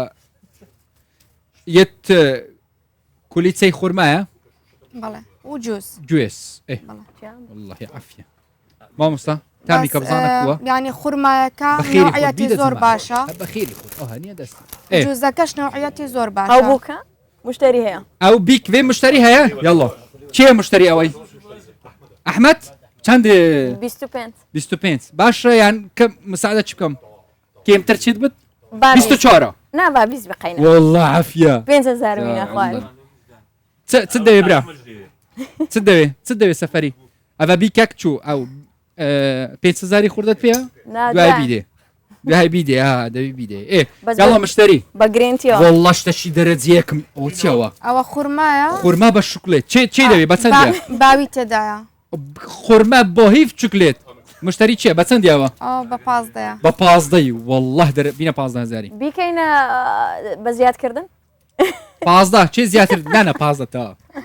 بینە 15,000 برۆ بینە والله ئەوە زۆر تایبەتە ئەوە بە بەرچاوم نەکرد ئەگەر یەکەم جار ئەوەم هەردەگرت نادەباتە ماڵێ تۆ یاڵڵا چی دیکەمان هەیە ئەوە من ساری لەسەر دادنێم بینە 15 ساری لەسەر دادنێم دوایە ئەوە تۆ تەوا ئەم پێ وەردەگرم نانە ئەو تۆ 5,000 خوارگرا ئەحمەد برا مشتری چێ دیکەمان هەیە هەڵە طبعا هەرێکە تشتێک بێت لۆنە ئەو بشرینەوەیە سارە گرۆبژی بۆیە دی بۆ کەچی جوانمان هەیە بە پرتەقاڵی لێ پرتەقاڵە مشتری ئەحمەد ئەوە ساری لەسەر دادنێم باە کەشکەوین لە بۆ بینی ئەمن ئەوە کەزی دەکەم ساری لەسەر دادنێم بەت نانە سعرەکەی ئەوە گوتیتی 25 وە بوو بەڵێ هە بە 25 نەری وڵە ئەمن کەس یەکەم دروست کردیە گرانترکێ قابلات فەقیرە هەمووی دروست کردێ دڵێ 25 دوو ڕۆژ خەریک بوویمە زۆر مادی بووی مشتری ئەوەی نا من سارش کە ئەم دەرم ئەوەندەنا ئەم دەرم $100 یاڵڵا دەبزان دەفرۆشریان نە بە $100 تەواوە داینێ کەینێ فرۆشرا وعدبی برا ئەحمەد چ گوت دیاڵڵا ئەستام کەمێکیش بۆنە ئەوە زۆر جوانە ماشەڵڵا بەڵێ هەم وەکو ئایسکرێمە بەڵێ ئەوە لە ناوی کێک ئیسفەنج هەیە ئەو کێکەش خۆم درستی دەکەم و بە چۆکلت تەغلیف دەکرێتن و ئەوەش هەر دیزاینەک بیانەوە دەکەین زۆر جوانەوە دەست خۆش یاڵڵا سارە خان بەڵێ ئەو پلانەی کە باست کرد پلانەکە ڕەژماڵەوە نییە گوتت ڕەشماڵە چی ئێستا پێویستیتان بە چییە هاوکاریتان بکرێ ئەو شوێنە دروست بکرێ دابنرێ ئەو هەموو گەنجە قازانج بکەن وڵا پرسیارەکەت زۆر جوان بوو یەکەمیان ڕشماڵەکە لە بەرەوەی دیکۆڕەکە هەمووی بە خۆم ئامادەی دەکەم لەوەیاندا مشکلم نییە دیکۆڕەی فولکلۆریش دایدنین بەڵام پێویستمان بە ڕەزامەندی سەرۆکایەتی شارەوانی هەیە سەرۆکاتی شارەوە بەڵێ چونکە ئەو شوێنەی پارچی سامی عەبدوڕەحمان سەر بە سەرۆکایەت شارەوانی پیڤۆیەکی سەرۆکەتی شارەوانی هەولێری هۆریکۆر بگەلڤۆن گەنجا و ئەف پرۆژە سەر بگرن و هاوکاریەکە بەس ینی مادی نەبی چونکە ئەمە بە خۆمان مادیەکە یارمەتی یەکتر دەدەین لە ڕووی مادیەکەەوە تەنها ڕێگە پێدانبی ینی ڕێگەمان پێ بدەن ئەمە هیچ مشکلەمانی لە خۆمان ئیش دەکەین و هەم ئەو شوێنی لە پارچ سامی عەبدوڕەحمان ئیش تێدا دەکەین خاوێنی دەکەینەوە دروستی دەکەین ڕووناچی دەکەینەوە ئاوەدانی دەکەینەوە جێکی فۆلکلۆری هەم لە گەشتیارانیش باشە قازانز بکرێ بۆ گەنجان هەم شوێنێکی گەشتیاری جوان و پلانێکی کەشمان هەیە زۆر جوانە دەستخۆش و پلانێکی کەشمان هەیە بەڕاستی ئەو پلانیان حەز دەکەم باشارەوە بیتن بەڵام هەندێک لە ئەوەکەی دەڵێم ئەویش ئەوەیە شوێنێکی زۆر تایبەتمان هەڵبژاردیە شوێنەکە دیارە لەسەر 100 مەتریە ئەویش پلانی ئەومان هەیەمانجی 6 و 7 ئینشاءالله ئەوێندریان زۆر جیاوازتر دەبی هەوڵ دەدەم زۆرترین ئافرەت زۆرترین گەنج تێدا سودمەندبی چکە هەدەفەکەم ئەوەی زۆرترین خەڵک بتوانی بژێوی ژیانی لەو شوێنەی دابین بکاتن ئەیدی ئەوێندەریش بە هەمان شێوە شوێنێکی فۆلکلۆری زۆر خۆش دەبێتن ئینشاءالله کارێت دەستینە بە هەندەکان بینین هەندێکژی خۆرنن چ تشتی دینە ئەوێت تێنە دروستکردن جرکی کوردی بە خۆمان هەم دەدورین و هەم دیزانیشی دەکەین دروستکردنی تابلۆمان هەیە دروستکردنی مۆممان هەیە لەو حاتمان هەیە ینی لەو حەکان زۆر زۆرن دەتوانین بە پەت و بزمار دروستی بکەین دەتوانین بە بۆیە وشتی وا دروستی بکەین و مۆمەکانیش لەسەر خواستی خۆیان مۆمەکان بابەتیان زۆر زۆرە و هەروەها ئەو خەنەی سەردەستی کە ئەمە بەخۆم ناوم لێ نایە تاتۆی حەڵال لە بەرەوەی بەخەنی دروستی دەکەین ئەوەی کە لەبەر حرامەکەی تاتۆی ناکات نەمە دەڵێن وەرە بەخەنەی لۆت دەکەین حەڵاڵە بابەتەکانی دیکە بابەتەکان خواردنی زۆر زۆرن لۆ نمونە خواردنی فۆلکلۆریمان هەیە وەکو کەلانە و نان و ئەوانەشمان هەیە و خواردنەکان کە دۆڵمە و بریانی و ئیدی هەموو شتەکانیان بەخۆیان دروست دەکەن و بابەتە چکەمان هەیە چای سەر خەڵوزی چەند خۆشە بەس لە ئێرانە خۆزگە بمان هینە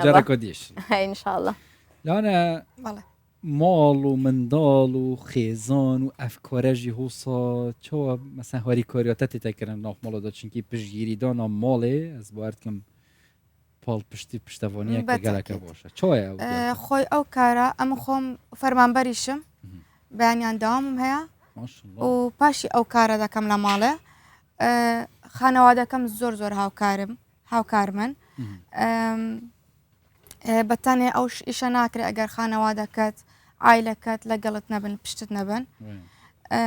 ئەلحەمدلله ئەمنیش خانەوادەکەم هەیە لە یەکەم دەقەوە پاڵپشتم بوونە لەو ئیشە حتا ئێستا و یەک گرنگترین پاڵپشتی منیش کوڕە گچکەکەمە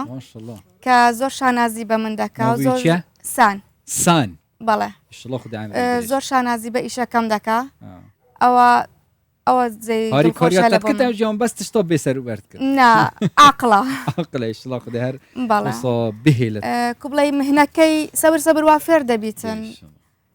بەڵێ سارەخان ئێستا ئەوە گوتیتی $100 ئەتو گوتیت 25,000 ئەوەش مشتری هەیە نانە چەندێ کاکەندرێن چەندی بڵێن نانە گیران مەکەن ئەمە نا دڵێم بۆ سارم لە سەردانەیە لەبەرەوەی کەسی دەڵێم بۆندەی بیفرۆشن بازارەکە بەخۆی بازارەکە بەخۆی خراپ وڵی براهاوەتەوە خەڵکە داوای گرانیە ئێستا نووسیتی چ وڵا دەڵێت بەس نازام پارەکەی بدە کاپارەکەی بدە زۆر ئاسانە 120,000 وانە 120,000 بدێ ئەحمەد برا ئێکۆدی ئەتۆ 120,000 بدێ تەواوە ئەوەی بینە باش بەرنامەی دەدەمەوە بین خۆمانە تەواوە 120,000 بدانە برا پۆشینکە بوو بە ئەوە گوتی کاکە ئەوە بەڕێزە کڕی شعرەکە حۆزرکە هەردوو لۆ دینەوە تماشیکە وڵی پرتەقالێکە زۆر قشتە ئەرێ وڵ کاکە کشکە مادەمێ کشکل و کاکە ئەحمەد دەبینن ئەوە تا هەمانە ئاجیان یاڵە مام سۆڕی بۆ چ دەکڕی کولیسەی خۆمانەیە سەرزاتی خۆمانەیە کەس نەشێتەوی یاڵە هەندێن برۆ ئەو بوتە 120 شعرەکەژی پێشکەش بکە کورە لۆ من نیە نە و بەڕێزەوەی کرداوی کاکە با شعرێکتان پێشکەشکەم یاڵە خۆش هەندی شۆ بێت هۆریکۆریە گەنجۆ بکن یاڵە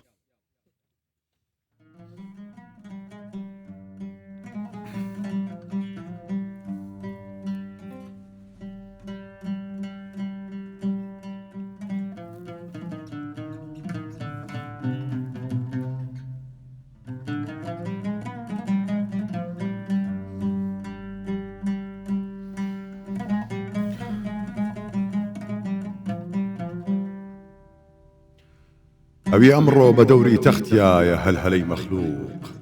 لە دەوری ناشیا سوبحەی دەبینێ وەلوەلەی مەخلووق بە پەلپەلکردنی سوبحەی ئەگەر ببوایە باوەڕیان دەبوو قەت بەم حەددە نەبوایە بۆ دنیا پەلەی مەخلووق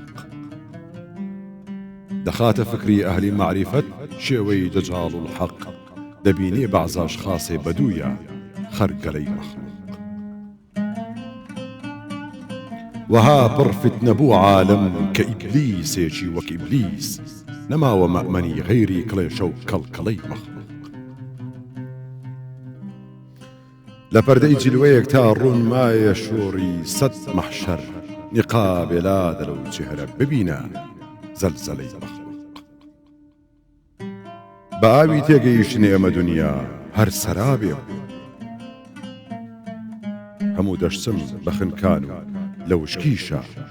مەلەی مەخلووق بە ئاوی تێگەیشتنی ئەمە دنیا هەر سەرابێ بوو هەموو دەشتن بە خنکان و لە وشکیشە مەلەی مەخلووق لە سووقی دەهەردا دوکانی هەر کەس مدەتی عومرە گوهەردانە بە پشکەودانە مەحوی مامای مەخلووق ئەی ماشەڵڵا وەی هەربژی هەر هەبن وەی هەربژی یاڵا برۆ کیوی دەنگیت کڕت نافرۆشم ئەوە بەخششی خوایە خوایە الحەمدوللا الحەمدوللا یا ڕەبی هەر ببینێ یا ڕەبی ئەف دەنگە هەر ببینێت خودش تەڕازی بێت ئینشەڵڵا سارەخان بوو کچان زیاترن ها توش گوتت سەتا نەوەتی کچن سەتا دا کەمتریش کوڕم بوو پێم وایە ئافرەتان بەهرەمەندترن لە تێکەڵکردنی ڕەنگەکان و دیزاینکردن کورتە کرمانجی هەر هەن ئەرێ بەحسێ وە هەندێک کرد و تا چ کەس فێرکردینە شرینە هەیە دروستکردن گوتی سڕ المهنەیە بە کەس ناڵێم حەقی خۆشتی ئەرە وەڵڵا بە کەس خۆش فێر نەکە یامەتم ئەوی فێر قڕیمە فێر بووە ئەی ماشڵ باشە و تو سارەخۆن دەکەس فێری کارێ دەستیکردینە مەسەلەن ها هین هەمی پێکڤە هەری کاری خۆت کرد مەسەلەن هەبوویە هین خۆلەکە فێرکردنەوە تشتی تۆساوەکەن ئەوەی زۆر زۆر گرنگە لە ناو گروپەکەی من هەمومان وەکو یەک خێزان ئیش دەکەین هەمومان یارمەتی یەکتر دەدەین و لە هەموو شتەکانیانی جاری وا هەیە ئەگەر شتێکی دیکە نەزانن پرسیار لە جەماعەتی دەکەن ئەوان یارمەتی یەکتر دەدەن کەواتە لە ناو خۆشمان فێرکردن هەیە بەڵام باسی ئەوەشم کرد کە لە سەرەتاوە کە من دەستم پێکرد لە وەرکشۆپێک دەستم پێکرد خەڵکەکی زۆر زۆرمان فێرەکاری دەستی کرد ئەم وەکو ڕاهێنەر ئیشم تێدا کرد بەڵام ئەو خاڵی دیکە ڕاستێکی چونکە ئەمن ینی اختصاسەکەم ئەوە نیە و خۆم بیرکاریم تەواو کردیا و سەرۆک بەشیشم لە یەکێک لە قوتابخانە ئەهلیە ئینگلیزیەکان ینی ئەو ماوەیە کە لە دەوامێمە پاش دەوامیش تەرخانم کردی لە بۆ ئەو گروپەی ینی وەکو یەک خێزانمان لایەتی وەکو ماڵی خۆمی لایەتی خزمەتی دەکەم هەتا چڕۆ دەکوەر سەرندتکن ئەف تشتێت تێنە دروستکردن تشتێک خۆماڵی بێت و بەرهەمێت خۆماڵی پێ دروستکردن یعنی تستەک نەبێت مەسەلەن وڵڵا ئەڤێتش وڵاتی بۆ نمونە تورکیا بێت بە وڵاتی ئیرانی بێت هەر تشتێ مەبخۆ بێت ئەم پێ دروستکەین خۆی ئەمن لە ئێستاوە دەستم بۆەوەی کردی ئەمە کو بتوانین پارە لە ناوە خۆدا ئاڵوگۆڕی پێ بکەین پێویست دەکا بتوانین لە وڵاتانی دراوسێ یاخود وڵاتاکی دوور ئەمە مەوادی بینین باشە لە خۆمان دروستی نەکەین خۆکاری دەستی لە دێر زمانەوە شتێکی فۆلکلۆری بووە باب و باپیرانمان نیانتوانێ بگەنە هەموو جێک ئەو هەموو شتە بەردەست نەبووە بە خۆیان دروستیان کردیا ئەمە هەستاینە لێرانە چمان کردیا فۆلکلۆر و مۆدێرنمان تێکەڵ کردیا شتێکمان دروست کردیا کە خواستی خەڵکی لەسەربی و زۆریشیانی پلانی ئەوەشم دانایە بەڵام لە ئێستادا ناتوانم شتەکان بتوانین هەناردەی دەرێژ بکەین لۆ ئەمە لە وڵاتیانی دەرێ شت بینینە ناوە لۆ نەتوانین بینێرینە دەرێ بە تایبەتی فۆلکلۆری خۆمان ینی زۆر جێ سەرنجە بە پێی ئەوەی کە من ئیشەکە لە ناو فۆلکلۆریدا دەکەم ئەو خەڵکە بیانیانێک کە دێن بە تایبەتی ئینگلیزەکانی یاخود بڵێن خەڵکانی خوار و عێراق کە دێن شتەکانی مەدەبینن زۆر سەرنجیا ڕادەچێشی کاتەمە دەتوانین سوود لەوەی ببینین لۆ ئەوەی هەم بتوانین هەرێمی کوردستان جێش مشتری مەسەلەن غەیرە کورد وە هەیە تشتێوە کڕیبەت یانژی بەردەوام داخواست کرد مەسەلەن ئەوێتە بەحەزکردن بەبراکە کورد نینە یانژی ناڤەڕاست و باشووری عێراقی یانژی ئینگلیزە مەسەلەن بیانیە بەڵێ بێگومان ئەمە مشتری ئەو هامان هەیە بەڵام کێشەکە ئەوەیە ئەو مشتریانە دەگاتە کنەمە ئەدی ئەمە چ بکەین لەوەی ئەمە بگەینە مشتریەکان ئیشلااف پلانەژی بێتە جێبجێکردن لاەخان شیرینی و هەموو دکتۆرێک باز دەکا وڵە شیرینی زۆر خراپە و نازان چ پلانت هەیە شیرینی وا دروستکەی شتی بێشەکردبی یان سروشتی بی ئەوانە هەیە یان بە تەمای دروست خۆی هەیە ئەوانە شیرینی هەیە خاص بەوانەی کە نەخۆشی سوکەریان هەیە ئێستا هەیتت ئەمن حالیان نیتم بەس حالیان وا تێست دەکەم چەند شیرینیەک کە خۆم تێستی کەم بزانم دەردەتی دەرناچی ئەوجا داینەمە ناو مێنیۆکەی خۆم و شیرینی شەیە بە ماوەدی سروشتی بە خورما بەو شتانە دروست دەبیتن ئەوانش هەمووی وا محاولە دەکەم دروستکەم تێستی کەم خۆم لە تامەکەی ڕازی بووم لە کوالێتەکەی ڕازی بووم ئەو کات لە مێنیۆکەم دادەنم دەم باسی تام و تێستت کرد چێن ئەوانەی یەکەم جار تێز دەکەن جگە لە خۆت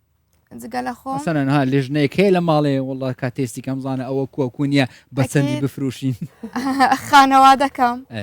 منداڵەکەم ئەوانە خاستان منداڵەکەم ماشاڵە منداڵی ئەستا زۆر زیرەکەن شتێک کە خۆش بی دەڵێن خۆشە کە ناخۆشیش بی ڕاستە دەڵێن ناخۆشە ینی مجایمەلەیان نییە فکە پێی دەڵم خۆشە ئەو کە دەڵێ خۆشە دەردەچی خۆش دەردەچی برا مشتری دیکات یان هەر بەس دوای ئەکاونتەکەی لە بۆ ئەوەی کە فێری شیرینەکانم کەم خەڵک ئەمن خۆم لە تیکتۆک شیرینی خواردن فێری خەڵک دەکەم تیکتۆک بەڵێ نۆڤێلۆنەی بەڵێ فێرکاری خواردن بی شیرینی بی هەموو جۆرەکی دادنم بەس ئەو شتانێک کە خۆم ئیشی لێ دەکەم ئەوانە سرەکیان تێدایە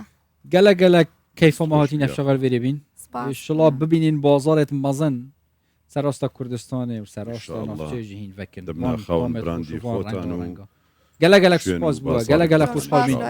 گەلە بخیرات تشتێت و ئەڤل وێری ئەوێت هاتنە فرۆتن ئەوێت ئێکی وێت بکرێت پشتینگیژی بڵاو بکرێت هین گەلە بخیراتن مەمنون بێجا مامۆستا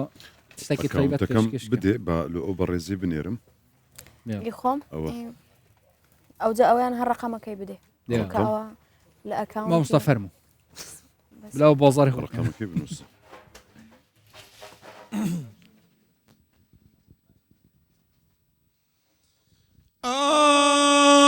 وانقريام وبارما وكسبابنا وانقريام وبارما وكسبابنا وتمذم بومدينة خزباد رسول الله وتمذم بومدينة خزباد رسول الله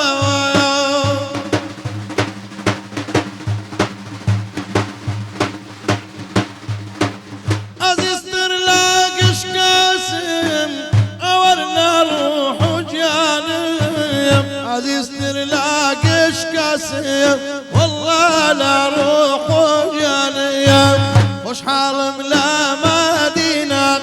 لا لا يتوبي وفاتية وش حالم لا مدينة لا لا يتوبي وفاتية يا مبارما وهذابينا دمويا وتمذن بو مدينة ولا رسول الله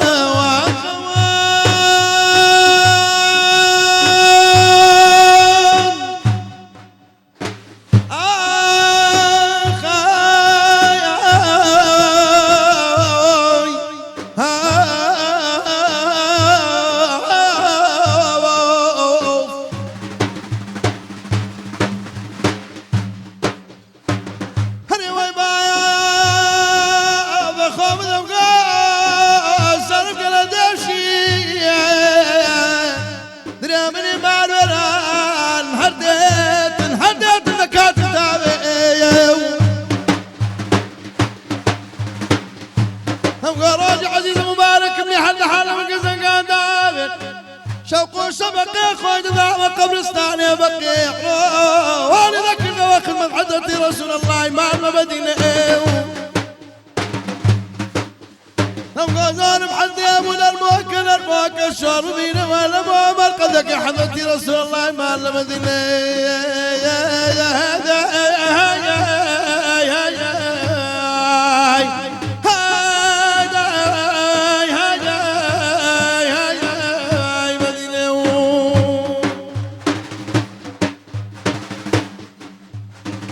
الهزاري بذبين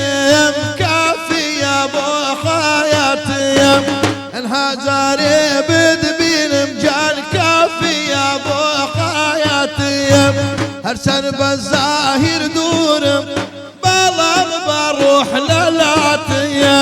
هرسن بالزاهر دور مجال بلا بروح للاتي يا مبارك الزابينا دوايا تنبن بالبو مدينة مولاي رسول الله ويا تمدين بو مدينة يا مولاي رسول الله. بارك الله فيك. اللهم صل على محمد وعلى ال محمد. دستان خوش اللهم صل ارهبن ها وتشديني هلا والله تياركاتو تعرف سفريان خير وسلامة ان شاء الله ان شاء الله ان شاء الله. بعطيك يا رسول الله كش هو هي ورمضان هرب ذكري خدي وهرب طاعاتي وعباداتي يا خوشا. اذكر الله وجا هكا لا تكن من الغافلين. ان شاء الله هكا واي جديد تي غافله كيما مصطفى حسكري هذه كاريه بكن بيراوي ببينن بروجي بدعاء بكت عباداتي خوب كت خير وخيرات بكن نكو ام بشت بدينا ايكودو بيجن والله ايه طالما الشيء وازي خوي الشيء وازي خوي نكها براد نرمو حليمانا كان بيجن مشغاري يجي إليه يصعد الكلم الطيب والعمل الصالح يرفع زاني يفرموا عمل الصالح يرفع إليه يصعد الكلم الطيب ما شاء الله كلمة الطيب يعني حمو بوارد شدقري بيكنين طلاقة الوجه يعني بدم مساوبة زردخني لقال همو إنسانك أبي بيت قلت إنسان دائما إنسان زور خوش يعني وها قرنجين يسار دم تساوي قرنجين يسار بمن درنا تزور توري كابريش وها ما والله من زاربار والله يتسكن بخم دمت بس اواني ما توراني ما من مشكله او ايرم هي ايرا ها ما لا معك بزوان دركي اتو عيبني الاخويا بزياده الحمد لله عيبني بجاي كما هرد قوتين يعني كان بشتنا دين ايكودو اري كوري ايكودو كين سر خيره بير اينان خيره یا دوی بجانی چکی مدهیجی اف بابا تا بحث کرد و پیجی و بردام هم بحث کن و کی تاویا آخف نکا خیری آنجی تستکی باش بیجی یکی آنجی تستکی باش بکت آخف نکا خوش بیجی حتی اگر زارو که تجیبت یانجی حتی اگر ایکی دیر جیبت خوشی همی تستک خوشی برگ وتت نب رق و نب آخف نت نخوش و نب طوری والله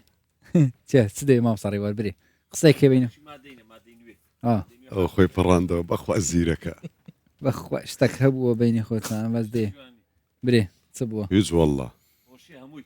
امي خوش ليش او رزمدانه كيز يا وازا زوانا او شندري بس دي نظام هولير يعني ادي هو منطقي ما زوانا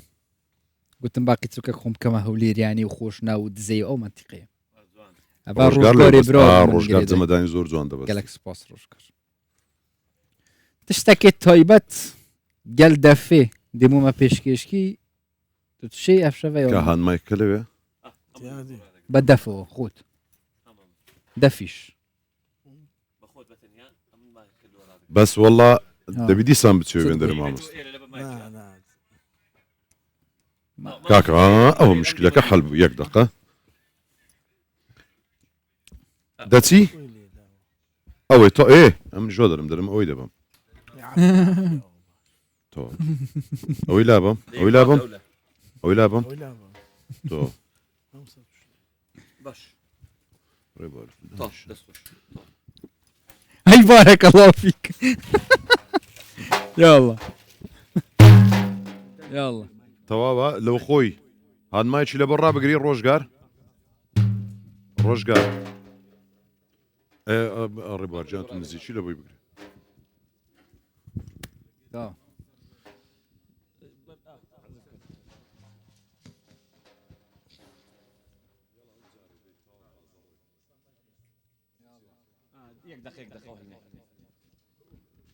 ايش قرب بخويا وصم دبت برهم يا اخي لا تو دمينه ان شاء الله دمينه واري برا خيرات هيك تنكري ادوي يلا تو كاكا ما فيك اخو حافظي خو ما ممكن لا اشتا ماي ما بشتين الله.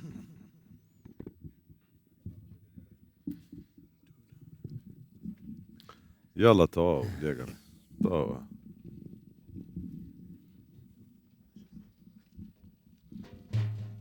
تواو بتاني بخوي كاق أحمد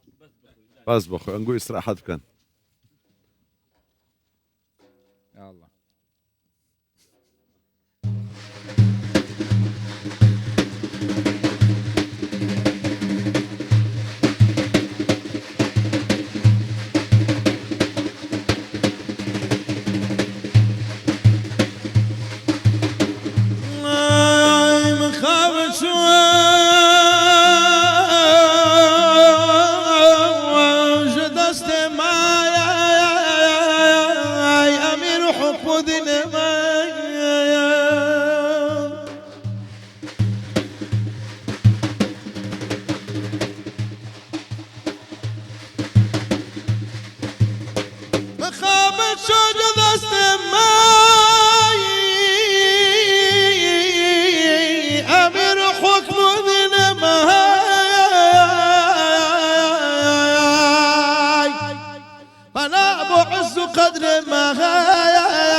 تفكون المريد من أوان الله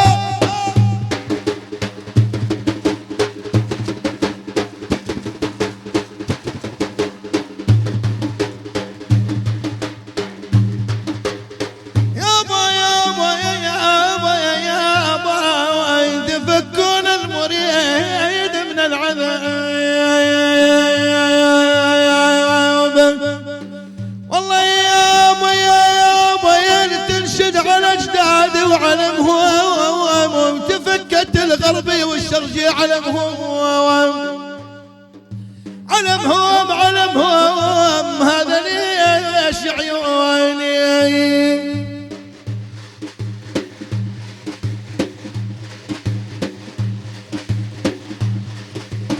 إلى بيني مكة والطايف قلبه خمهرنا لما حسرتون شبيل أقدم أقار زارين كام سيبكم لما حسرتون شبيل أقدم أقار زارين كام سيبكم يا جان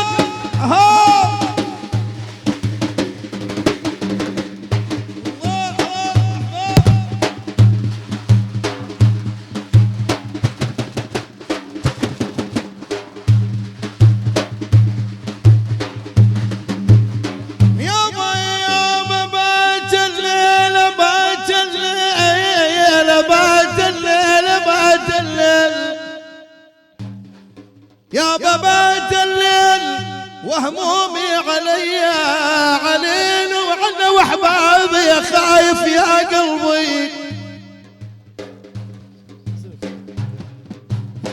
يابا ولمي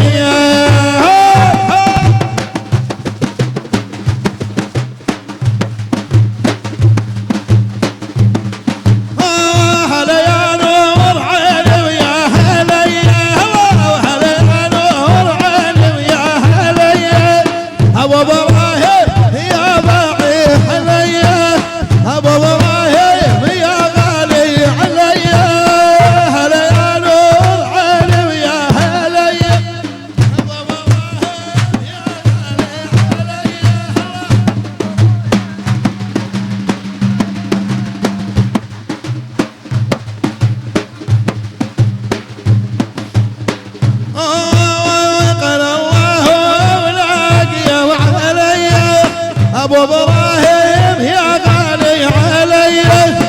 هلا يا نور عيني ويا هلي ابو ابراهيم يا غالي علي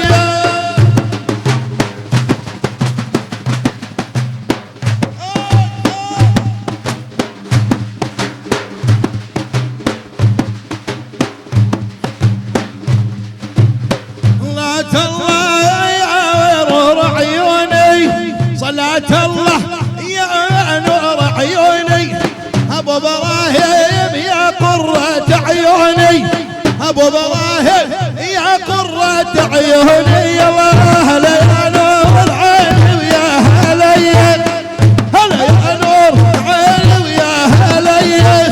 ابو ابراهيم يا غالي علي ابو ابراهيم يا غالي